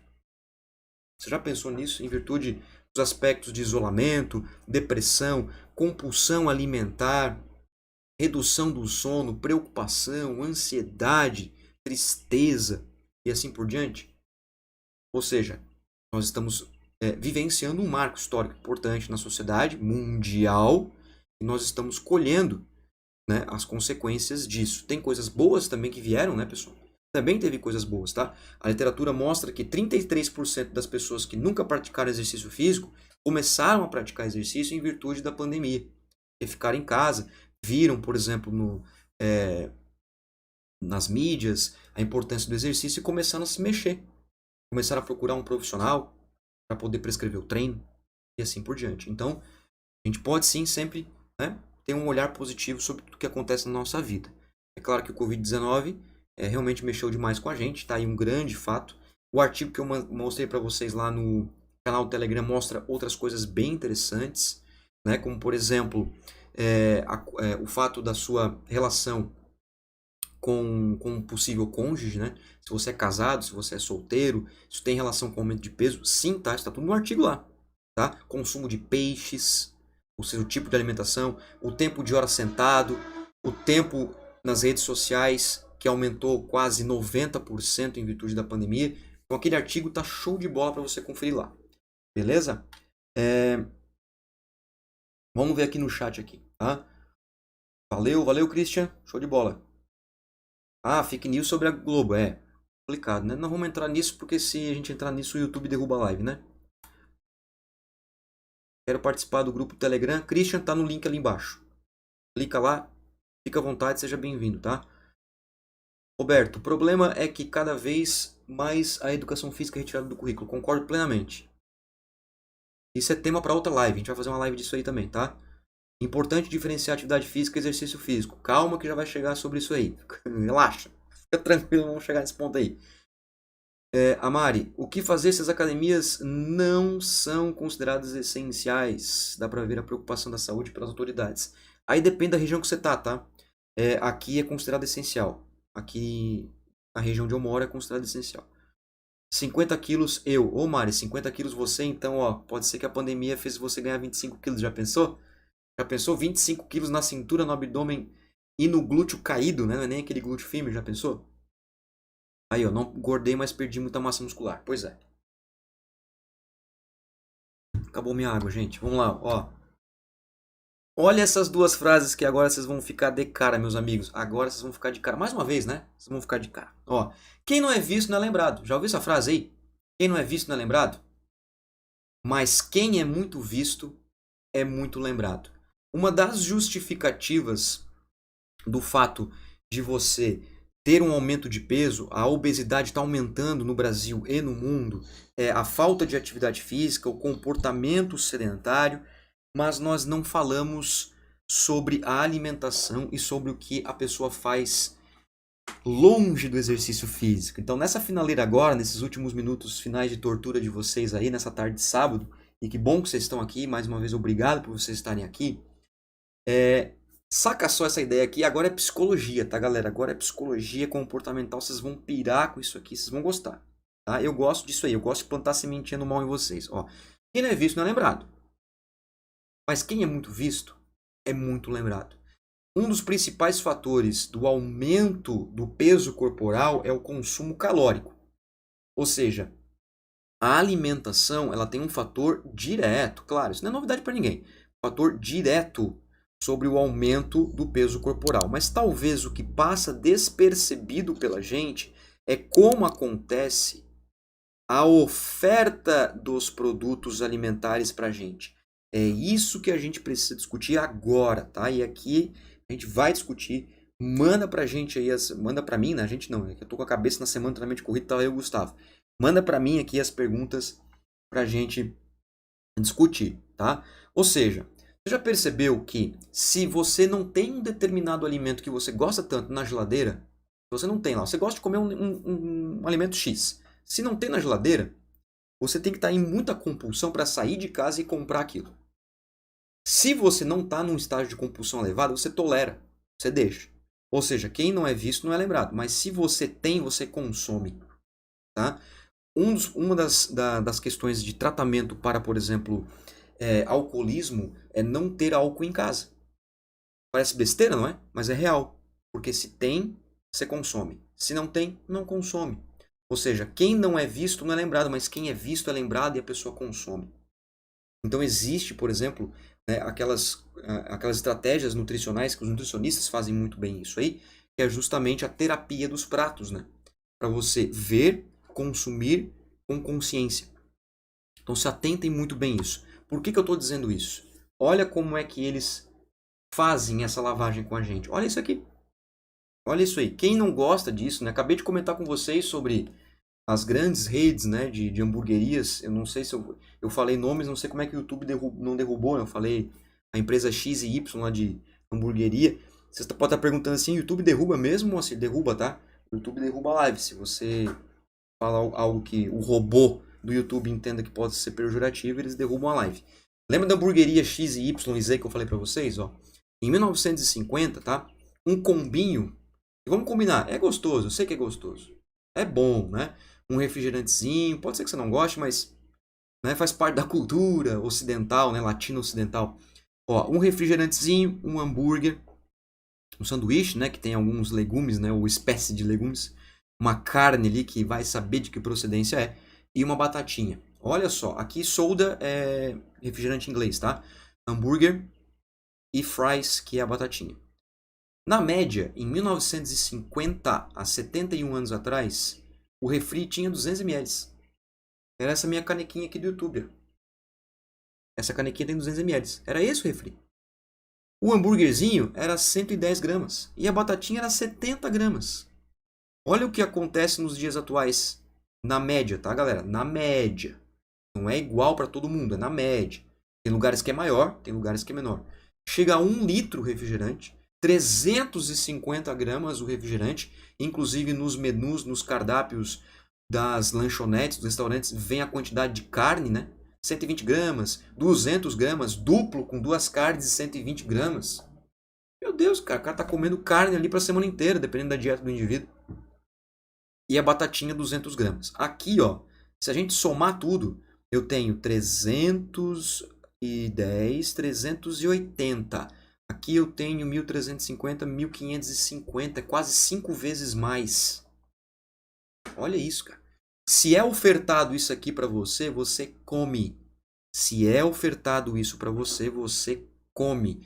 Quem nunca passou por isso? Quem nunca passou por isso? Você vai, por exemplo, num barzinho, num negocinho, né, com alguns amigos e pede um prato, sei lá, uma tábua de quentes, né? Que vem lá. O que vem nessas tábuas aí mesmo? Vem. Faz tanto tempo que eu não vou, cara. Vem, sei lá, calabresa, batatinha, vem polentinha frita, né? Vem essas coisinhas tudo. E aí, todo mundo come. Já percebeu isso? Pode perceber isso, tá? Você mais 3 pessoas, 4 pessoas, você pede uma tábua de quentes para 4 pessoas, que vem lá quase 1 quilo de comida. Todo mundo come e sobra um pouco na tábua. A não ser que você está com muita fome, mas sempre sobra um pouquinho. Aí você começa a finger food. Olha o finger food. Para não sobrar. Aquela cultura de que não pode sobrar comida no prato. Isso é comportamental. Ou seja, tudo isso é induzido ao nosso consumo. Um outro exemplo bem clássico dessa questão do refrigerante, né, da questão da batata e do hambúrguer, ou seja, dos aspectos de refeições e nutricionais que a gente vivencia, vamos lembrar do cinema. Quem gosta do cinema aí? Quem é que gosta de pegar um cineminha? Gostava de pegar um cineminha, né? É muito bom, muito legal. Faz falta, né? Muito bom um cineminha. Muitos de vocês aí tiveram a cultura do cinema, né? O início do cinema no Brasil. Né? Eu vi Titanic no cinema, o primeiro filme, né? Eu vi o Titanic afundar no cinema. Então tem essa cultura aí, né? Vai pensando no cinema aí que você vai entender onde eu quero chegar, tá? Enquanto eu vou respondendo aqui vocês. Prof. Moa, poderia falar um pouco sobre a prescrição de treinamento para pacientes pós-bariátrica? Poderia falar um pouco sobre prescrição de exercício, mas é um tema que a gente pode organizar. Né? Inclusive, em breve eu vou mandar formulários para vocês lá no grupo Telegram para vocês sugerirem temas. Hoje eu não vou conseguir falar sobre isso porque a minha previsão é conversar com vocês mais 15 minutos, né? 1 hora e meia de live, mas a gente pode organizar sim, tá? Outras aulas. O Educação Física e Ciência é uma aula por mês. Então você pode sugerir lá para a gente fazer sobre exercício físico para obesos mórbidos, né? Que daí entra a cirurgia bariátrica, a gente pode falar sobre isso aí, tá, Audrey? Vai ser bem legal também. Campinas, São Paulo, Mari, show de bola. Por exemplo, eu decidi há 10 anos não tomar mais Coca-Cola e podem trazer em casa à vontade que não tome, isso é uma decisão. Então, mas aí é uma decisão sua, tá? É algo que você fez conscientemente. A questão do ser visto, quem é muito visto é muito lembrado, é inconsciente. Tá? Você decidiu, você criou uma barreira, um mecanismo de aversão e pronto. Agora, eu falo no sentido que é rotineiro inconsciente. Beleza? A solução passa por educar melhor o nosso povo, inserir no currículo das escolas no ensino fundamental e médio, educação alimentar e gasto energético. Perfeito, Roberto. Partilhe do mesmo pensamento, tá? Na minha opinião, como educador, já trabalhei em escola pública e privada, tá? O que falta para mim, na minha opinião, tá? São 3 coisas na educação básica, desde a infância: educação nutricional, educação física e educação financeira. Aí nós podemos ter um país um pouquinho melhor na base. Crianças de 3 anos, sim, de 3, 4 anos aprendendo educação financeira, física e nutricional, a cuidar da hortinha, a limpar os alimentos, a manipular os alimentos se higienizando já com 3 anos. Sim, é possível. As crianças nessa etapa, segundo a psicologia da aprendizagem, já é possível você ter bons domínios disso aí para o aspecto, né, concreto nessa fase, para depois tornar para o abstrato. É apenas uma sugestão. Claro, Alder, é apenas sugestão e aí eu vou mandar para vocês lá, daí sugere lá para a gente fazer esses temas aí. Show de bola, com certeza. Todas as sugestões eu acato com maior alegria, certo? Com certeza podemos fazer sim em outro momento. Beleza? Vamos lá então, povo, ó. O que eu tava falando mesmo? Cinema. Ah, o cinema. Ó o cinema. Putz, a minha água, velho. Acabou minha água. Cinema. Ó o cinema. Em 1998, deixa eu contar uma história pra vocês, tá? Em 1998, numa cidade chamada Criciúma, Santa Catarina, aqui no sul do estado, onde tem um time de Criciúma, né, um time do Criciúma, que eu sou torcedor do Criciúma, eu fui pro cinema pela primeira vez. Assistir Titanic. Assisti em Criciúma. Nessa época, galera, não existia refri de 1 litro. Não existia. Nós tínhamos o refri pequeno, que era o 300 ml, o médio, que era 500 ml, e o grande era 750 ml. E raras pessoas que consumiam o grande. Hoje você vai no cinema, no shopping, enfim, né? Não tem mais refri de 300. São raros os lugares que tem. O refri é 500 para cima. Tem aqueles baldão. Tem o famoso refill. Você compra uma vez e consome outras vezes quanto você quiser para você desenvolver um diabetes no cinema já. Ou seja, quem é muito visto é muito lembrado. Isso é uma lavagem nutricional e a gente tem que tomar muito cuidado. Tem um estudo muito bacana conduzido por um grupo de pesquisadores aqui no Brasil em 2011.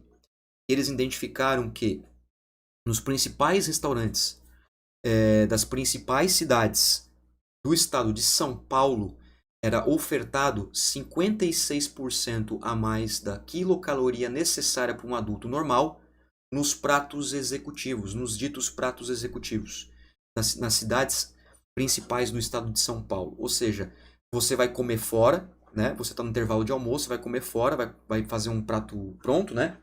O famoso à la carte. Alguns lugares ainda é assim.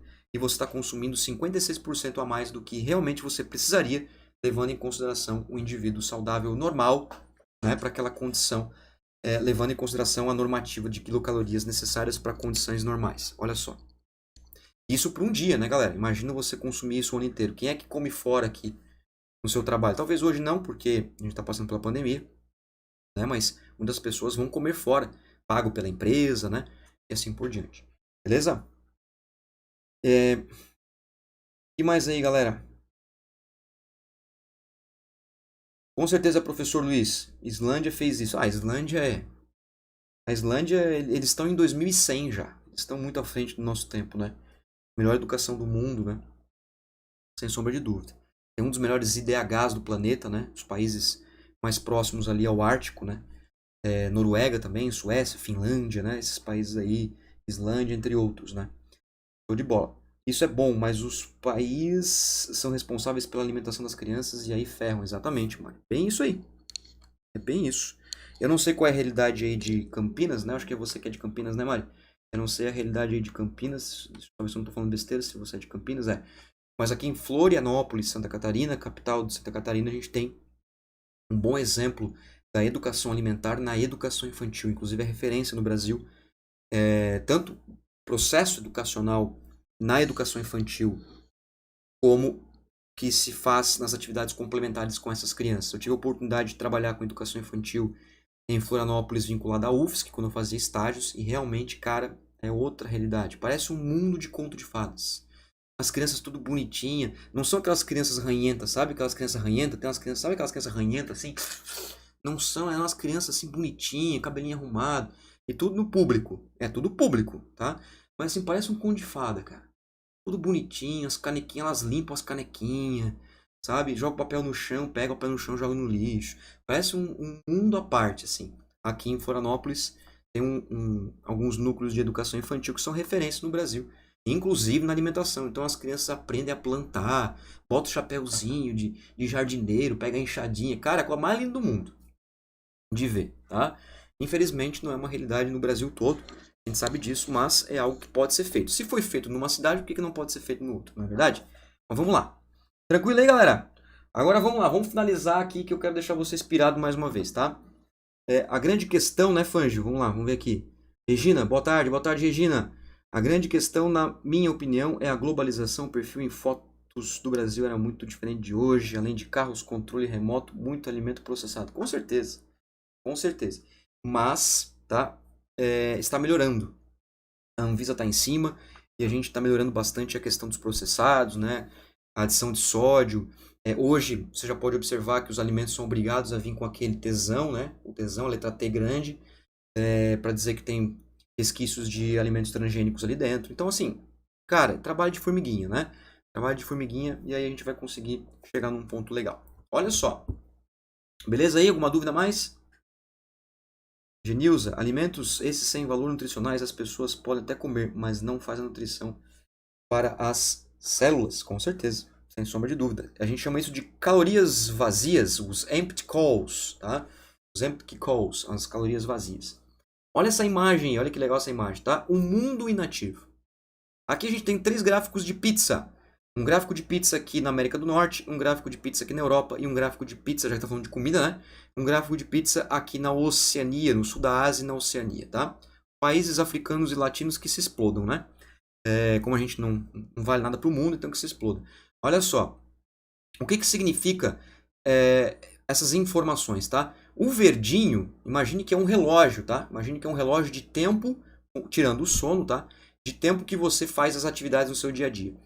Esse verdinho aqui é o tempo que as pessoas passam fazendo atividades moderadas ou vigorosas, caminhando, pedalando, correndo, fazendo exercício físico, crossfit, ginástica, dança, funcional, corrida de rua, enfim, se movimentando. O amarelinho aqui nos gráficos, né, você pode observar que tem uma certa semelhança entre os continentes, são as atividades de baixo gasto energético, principalmente as atividades da vida diária, como por exemplo, lavar louça, varrer o chão, lavar roupa, subir 3, 4 lances de escada e 2 quadras para ir na padaria comprar um pãozinho, no mercado para você ir lá fazer uma sua compra, ou seja, fazer atividades mais leves. E o vermelho? O vermelho é o que a gente está fazendo agora. Você aí do lado da tela e eu estamos fazendo agora. Parados, quietos, sentados, sem fazer nada. Beleza? Ou seja, atividades que são com pouquíssimos gastos energéticos, o comportamento sedentário. Então nós estamos vivendo cada vez mais um aumento sobre a inatividade no mundo inteiro. E aí vem uma grande pergunta para a gente finalizar a nossa aula de hoje, que é o seguinte, tá, então beleza. O que eu preciso fazer então para acabar com o sedentarismo? O que eu preciso fazer para sair do meu comportamento sedentário? Fazer exercício físico, não é verdade? Exercício físico, praticar exercícios físicos. Beleza, alguém tinha perguntado no chat, ou alguém falou sobre a importância de diferenciar exercício e atividade física. Vamos lá, vai ser nesse momento agora aqui, tá? Exercício físico é estruturado, programado, periodizado. Ele tem início, meio e fim. Atividade física é algo que tem um dispêndio energético acima do repouso. É isso, tá? Atividade física é uma coisa, exercício físico é outra coisa. Foi isso que esse estudo da Lynette Craft fez em 2012, que é muito legal, que vocês vão gostar bastante para a gente finalizar a aula de hoje, tá? E aí o seguinte, o que esse estudo quis investigar? Esse estudo quis investigar se mulheres... Então, olha só, esse estudo foca em mulheres. Eu mostrei um estudo foco em homens, lá na cabine metabólica, e esse foco em mulheres. Olha que bacana esse estudo, vocês vão ficar alucinados com isso aqui, ó. Investigar se mulheres que cumprem as mínimas recomendações de prática de atividade física por semana são menos sedentárias ao longo do dia quando comparado às mulheres com baixa ou nenhuma atividade física. Ou seja, será que o fato de você fazer exercício físico, de você ser ativo fisicamente, por exemplo, uma prática esportiva, uma prática de exercício, você vai passar menos horas sentado? Você vai fazer mais atividades no seu dia a dia? Será que uma coisa interfere na outra? É isso que esse estudo quis descobrir, identificar por meio de uma pesquisa feita com 91 mulheres que participaram do estudo, com idade entre 40 e 75 anos, então olha uma faixa bem alta, né, de diferença, e foram monitoradas durante 7 dias com o auxílio de um acelerômetro. O que é um acelerômetro, galera? Acelerômetro, ele é um pedrômetro moderno, né? Eu tenho aqui para mostrar. Tinha um aqui para mostrar para vocês, mas não tem. Não sei onde é que tá. Aqui, ó. Vocês já viram isso aqui, né? Um pedômetro. Hoje a gente tem isso aqui no celular, certo?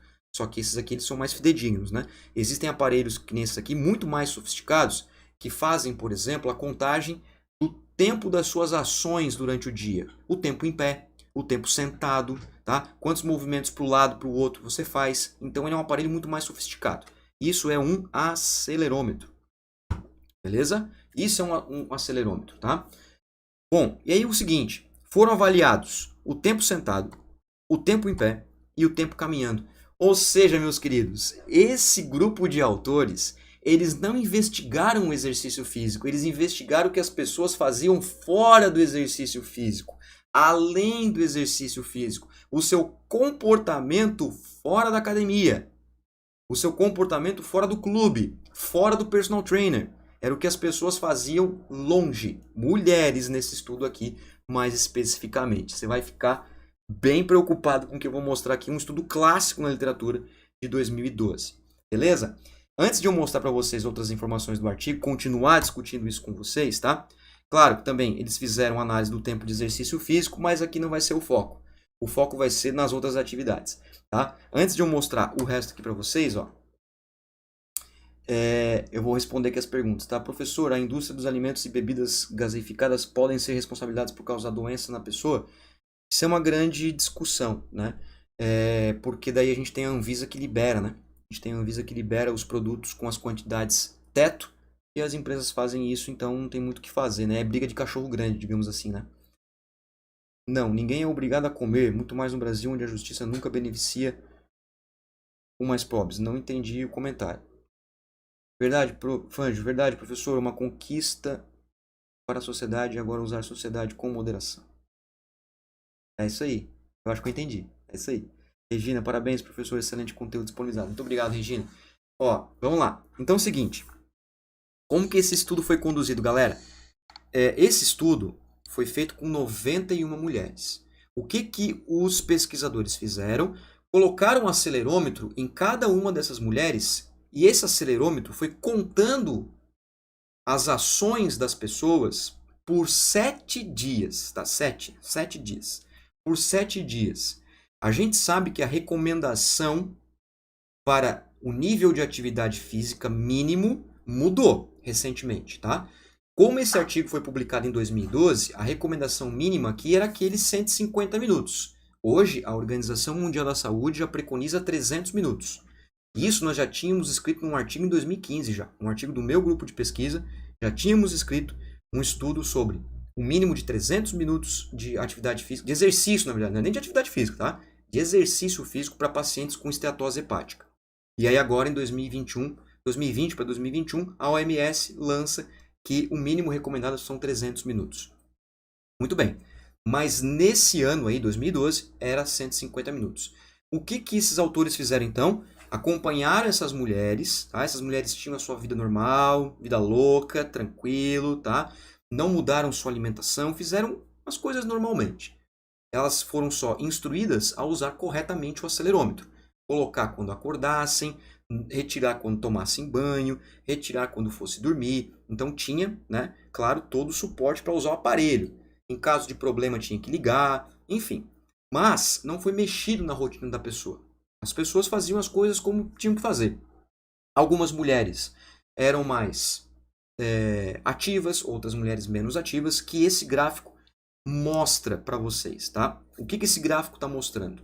Depois de 7 dias, acabou o estudo, os autores recolheram os acelerômetros e contabilizaram tudo que foi possível ser contabilizado pelo uso do acelerômetro. Vocês podem perceber aqui, ó, que eu tenho no gráfico, no eixo Y, na vertical, ó, o total em minutos de exercício físico. Olha que interessante. Então nós tivemos mulheres que não completaram praticamente nada. Eles chamaram de non-low levels, ou seja, baixo nível de atividade ou de exercício físico. São aquelas mulheres que completaram menos que 60 minutos de atividade física durante uma semana. E nesse estudo foram 32 mulheres. Ou seja, depois do estudo, 7 dias depois, os autores recolheram os 91 acelerômetros e verificaram, ó, essa mulher aqui cumpriu 20 minutos, então ela vai entrar nesse grupo aqui. Essa mulher cumpriu 27, então vai entrar nesse grupo aqui. 32 mulheres ficaram abaixo de menos de 60 minutos, abaixo de 60 minutos no caso. Agora, 25 mulheres completaram o que eles chamaram de intermediário, entre 60 e 149 minutos. E 34 mulheres completaram 150 ou mais de tempo de atividade. Se você olhar o gráfico, você percebe aqui que na média, ó, eu tenho aqui, deixa eu ver se eu tenho essa informação, já vou mostrar essa informação para vocês. Aqui, ó. Se eu observar na média, ó, olha o tempo de média de atividade física, de exercício físico dessas mulheres. O grupo pouco ou nenhuma atividade física completou, na média, 20 minutos. Praticamente sedentário, né? 20 minutos só. O grupo intermediário, 106 minutos. E o grupo ativo, ó, que, nossa, passou. As mulheres que, meu Deus, vida louca, faziam muita atividade, exercício, jump e não sei o quê, 293 minutos. Esses caracteres que vocês veem aqui são as diferenças estatísticas, tá? Significa que esse grupo aqui praticou mais atividade do que esse grupo. E aqui a barra vertical preta, que você vê que tem um asterisco e uma espadinha. Eu gosto de chamar de espadinha, tá? Eu gosto de chamar de espadinha da Kitana do Mortal Kombat, para quem gosta, para quem é nerd. Ou seja, esse grupo aqui se mostrou num volume maior de treino, né, de exercícios físicos, quando comparado a esse grupo e esse grupo aqui. Então esse grupo foi o diferencial. né? O diferentão, foi esse grupo aqui. Mas o que que os caras queriam, na verdade? O que que os autores queriam? Os caras que eu digo são os autores, né? O grupo de pesquisa. O que que eles queriam, na verdade? Não era saber o tempo de exercício. Era saber o que as pessoas faziam fora do exercício físico. A quantidade de tempo sitting, ou seja, sentado, a quantidade de tempo em pé e a quantidade de tempo caminhando. Olha esse gráfico, cara. Esse gráfico mostra que, independentemente se as mulheres eram sedentárias ou não, ou seja, praticavam ou não praticavam exercício físico, as mulheres eram iguais fora do exercício físico. Permaneciam praticamente o mesmo tempo sentada, o mesmo tempo em pé, em pé, isso mesmo, o mesmo tempo caminhando, só eram diferentes no exercício. É aquela pessoa que pratica exercício físico 1 hora do seu dia, de segunda a sábado, mas fica sentado o resto do dia na cadeira. Aí não adianta. Não adianta absolutamente nada. Os autores encontraram que, independentemente se eram aquelas mulheres que não cumpriam quase nada de exercício, aquelas mulheres que tinham um nível intermediário ou aquelas que cumpriam de fato os mínimos das recomendações da época, olha isso aqui: 9,1 horas sentado era a média que essas mulheres passavam, 3,9 horas em pé, 1,9 horas andando. Praticamente a mesma coisa entre os grupos, só era diferente no exercício. Ou seja, o fato de praticar exercício não estimulou um comportamento ativo nas pessoas. E aí é que vem aquela coisa. A pessoa diz que está fazendo exercício, mas só porque ela não se movimenta durante o seu dia, e aí aumenta o seu peso. Ganha gordura corporal. Claro, não faz nada no resto do dia. Qual era a hipótese dos autores? A hipótese dos autores era que, né, as mulheres que conseguiram praticar mais exercício, as mulheres que se movimentavam mais, as mulheres que cumpriam as exigências mínimas, recomendações mínimas do colégio americano, essas mulheres passassem tempos sentados menor, e não foi isso que aconteceu. Elas ficaram tão igual às outras mulheres no mesmo tempo sentado, em pé e caminhando. Ou seja, meu povo, não adianta. As pessoas devem ser estimuladas a praticar exercício físico, mas têm que ser estimuladas a manter um comportamento ativo. Ou seja, se você não mantém um comportamento ativo, o exercício físico de nada adianta. Infelizmente, sinto informar vocês, pelo menos segundo a conclusão desses autores, né, da Lynette Craft e colaboradores em 2012, que foi um importante estudo feito na ciência. Isso significa dizer que eu gosto de dar um exemplo que é aquele cara assim, ó. Eu sempre dou esse exemplo. Quem já assistiu vídeo meu, quem já assistiu aulas minhas vai lembrar desse exemplo, tá? Pensa o seguinte, existe um cara que tem 45 anos de idade, tá? Ele mora no prédio no 3º andar, certo? Ele mora no prédio no 3º andar. Só que ele tem um carro automático, aquele carro que você olha para ele e ele se abre todo, sabe esse tipo de carro, né? Que tem que fazer o mínimo de movimento possível para dirigir esse carro.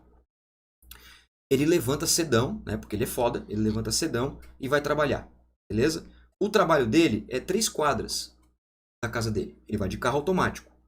Até chegar no carro que está na garagem, ele pega elevador. Ele mora no 3º andar, tá? Ele vai do elevador até a garagem. Na garagem ele vai, pega o carro, vai do carro até o seu trabalho, passa 8 horas sentado, o dia inteiro sentado, trabalhando. Sai do trabalho e vai pra academia, né? Fodão, tem que treinar. Aí ele vai pra academia e faz lá 1h30, 3 horas, que não precisa, né? Mas exagera no treino, volta pra casa, toma um Herbalife, que não pode faltar, volta pra casa, bota o carro automático na garagem, sobe de elevador, vai tomar um banho de 5 minutos, com o mínimo de movimento possível, só pra lavar a cabeça, com aquela cabeça oleosa, né?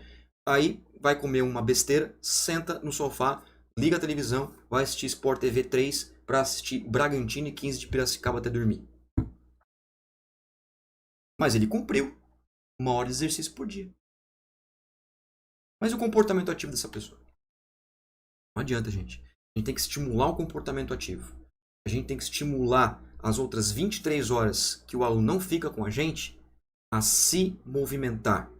A, se possível, nem sempre é possível, mas desafiar os seus alunos. Uma coisa que eu gosto de fazer é trabalhar com desafio, tá? Desafie os seus alunos. Se você que é personal, que é professor, desafie, tá? Por exemplo, qual é o objetivo do seu aluno? Meu objetivo é emagrecimento. Tá, então é o seguinte, ó, você vai fazer um programa X, Y, Z, se você tem nutricionista, show de bola, e você vai fazer 3 caminhadas na semana na quadra da sua casa.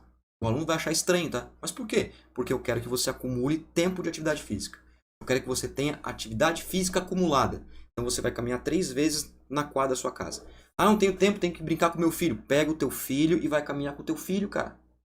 No quadra, faz uma quadrinha, 15 minutinhos, 3 vezes por semana. E vai ver quanto que isso acumula ao longo do ano, que nem eu mostrei para vocês no artigo lá da cabine metabólica. Quantas calorias esse indivíduo vai gastar.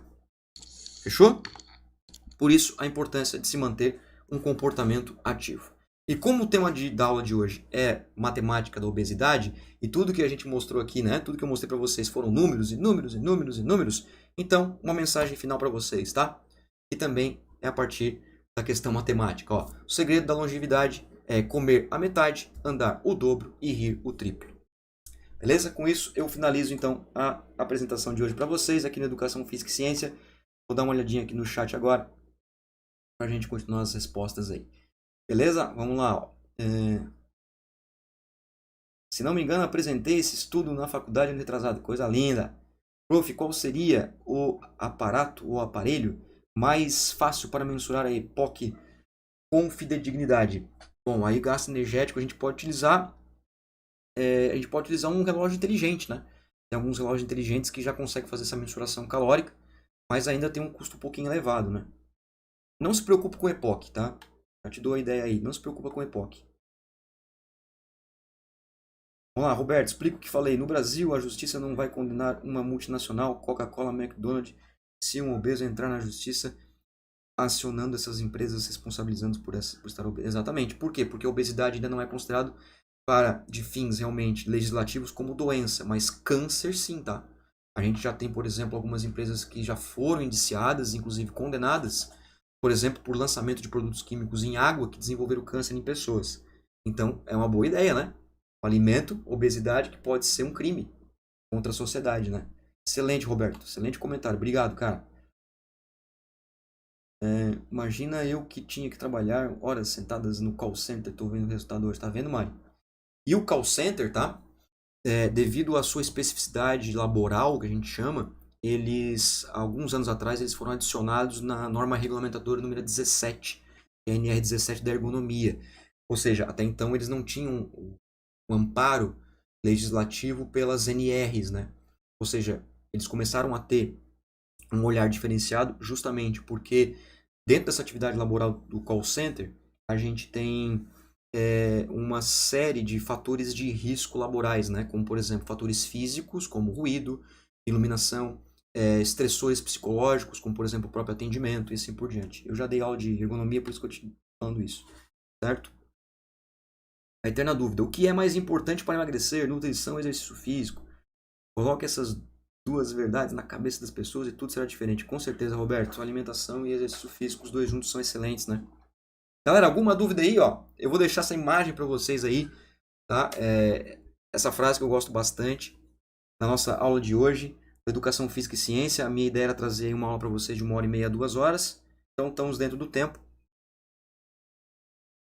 Muito obrigado pela presença de vocês, pela atenção de vocês. Quem não está indo no canal do Telegram, é só entrar no link ali embaixo para você fazer parte. A ideia é trabalhar uma aula por mês. Fizemos uma dia 13 de fevereiro, que foi sobre frequência de treinamento. Tá aí embaixo para vocês também conferir na playlist, né? E no mês que vem, nós vamos ter outra live sensacional. E aí eu vou pedir para que vocês opinem nos formulários, né? Para trazer os temas, né? Como vocês comentaram hoje aí no chat. Porque a ideia é trazer conteúdos que vão auxiliar a minha... Um pouquinho, galera. A minha produção aqui. Beleza, povo? Deixa eu ver só um pouquinho aqui se alguém perguntou alguma coisa no chat. Eu preciso... Opa. Propaganda. Preciso ver aqui porque meu notebook tá dando um problema aqui. Vou ver aqui. Beleza, Genilza? Show de bola. Eu que agradeço aí. Agora tô vendo vocês aqui, tá? Valeu, valeu, Roberto. Obrigado aí pela presença. Vocês estarem junto comigo.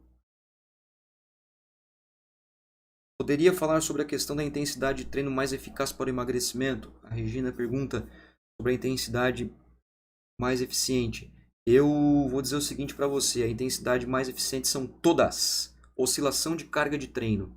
Tá? Quanto mais oscilante for as cargas de treino, quanto mais adaptativo for o sistema do indivíduo, melhor vai ser para o emagrecimento, pois ele vai se adaptar de todas as formas. Ou seja, vai ser possível o indivíduo a suportar tantas intensidades baixas como intensidades altas. Valeu, Roberto. Obrigado. Que mais aí, povo? Que mais, galera? Perguntem, perguntem. Se não, vou dar-lhe uma, vou dar-lhe duas, três e vou encerrar aqui, ó, pra gente encerrar no máximo, estourando, né? 4 horas nessa aula de 2 horas para vocês, tá? Se você não é inscrito no canal aí, se inscreve, né? Dá essa moral para nós, dá o like, dá o joinha aí no vídeo. Mês que vem tem mais aulas, tá? Eu tô fazendo outras lives também. Me acompanha no Instagram, eu coloco bastante material gratuito. Para quem tá aí da educação física, daqui a alguns dias nós vamos ter a Semana Vale Fit, que é um curso gratuito sobre avaliação física. Vou colocar todas as informações no meu Instagram, é só acompanhar lá para você não perder nada. Um evento 100% gratuito para você se capacitar em avaliação, prescrição e controle de carga de treino, juntamente com a elaboração de um aplicativo, um software completo que vai auxiliar o profissional de educação física na sua prática profissional. Beleza, meu povo? Ó, se não tem mais nenhuma pergunta, fiquem à vontade para se despedir. Muito obrigado pela presença de vocês. Espero ter contribuído aí com o conhecimento de todos. Beleza, galera? Peraí que deu um tilt aqui. Vamos ver. O que aconteceu aqui? Cadê meu chat, cara? Ao vivo daqui. Beleza. São Jonathan. Meu professor está usando os seus vídeos como referência aqui em São Caetano do Sul, na Anhanguera de São Bernardo, no AVA. Parabéns. Pô, obrigado, cara. Fico feliz aí. Poder estar sendo utilizado como referência nos estudos de vocês. Que bom. Isso é legal. Eu recebi alguns comentários de outras faculdades também. E os meus vídeos estão sendo utilizados. Não sei se eu fico feliz ou preocupado, né? Se for dentro da legalidade, né? Da reprodução permitida, tudo certo, né? Agora, se não for, daí complica. Mas acredito que sim, né? Que seja dentro da ética, né? Da postura aí profissional. Mas fico feliz. Muito obrigado aí por comentar. Né? Muito obrigado por me avisar. Porque é legal saber disso, né? Que está sendo utilizado aí. Beleza? Show de bola. É nóis, é nóis, é nóis. Valeu, Christian. Valeu, cara. Obrigado pela presença aí. Tamo junto. Agora voltou aqui meu chat no notebook. Eita. Eita. Não, nada de fazer convite. Aí. Propaganda. Eu gosto de responder. Vocês também respondem propaganda? Eu respondo propaganda, sabe? Quando vem a propaganda, eu fico falando com a propaganda. Que nem o William Bonner, né? Boa noite. Eu falo, boa noite, cara. É nóis. Tamo junto. Beleza, povo? Fechou? Posso encerrar a live então? Temos pessoas ao vivo ainda. Se tiver alguma pergunta, eu tenho um tempinho para responder vocês aí. 10 minutos para responder vocês.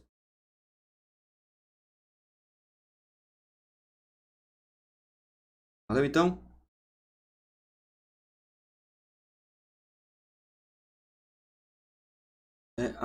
Adelaide, vai ficar gravado? Vai ficar gravado sim, Adelaide. Vai ficar gravado, mas os comentários vão ficar desativados, tá? Os comentários e a participação são exclusivos das pessoas ao vivo. Essa é a importância do grupo no Telegram, né? A gente manter a comunidade aí. O professor Luiz Fabiano tá rindo, né, cara? Tá rindo, né, professor? Beleza, é nóis, é nóis, é nóis. Galera, então, ó. Fui então, tá? Agora a minha última despedida. Muito obrigado pela presença de vocês. Um grande abraço, um sabadão iluminado para todos. Fiquem bem, mantenham a cabeça boa. Na bênção de Deus aí, se vocês me permitem falar de Deus, né? Respeitando todas as religiões, é claro. Um excelente domingo para todos. E se precisar de alguma coisa, é só entrar em contato comigo no meu Instagram. O canal no Telegram ali também está disponível para vocês entrarem. Ele está fechado para não ter ocorrência de muitas mensagens, tá? Mas tem meu Insta. Vocês podem entrar em contato comigo e eu estou sempre à disposição para ajudá-los. Um grande abraço a todos, fiquem bem e até a próxima aula, até o próximo vídeo. Vou mandar um formulário para vocês sugerirem temas para o programa Educação Física e Ciência, que visa trazer conteúdo de qualidade, científico e de livre acesso, ou seja, acessível para todas as pessoas nas suas condições. Certo? Valeu, Adelaide. Valeu. Valeu, Jonathan. Um grande abraço, então. E agora me vou. Então vamos fechar aqui.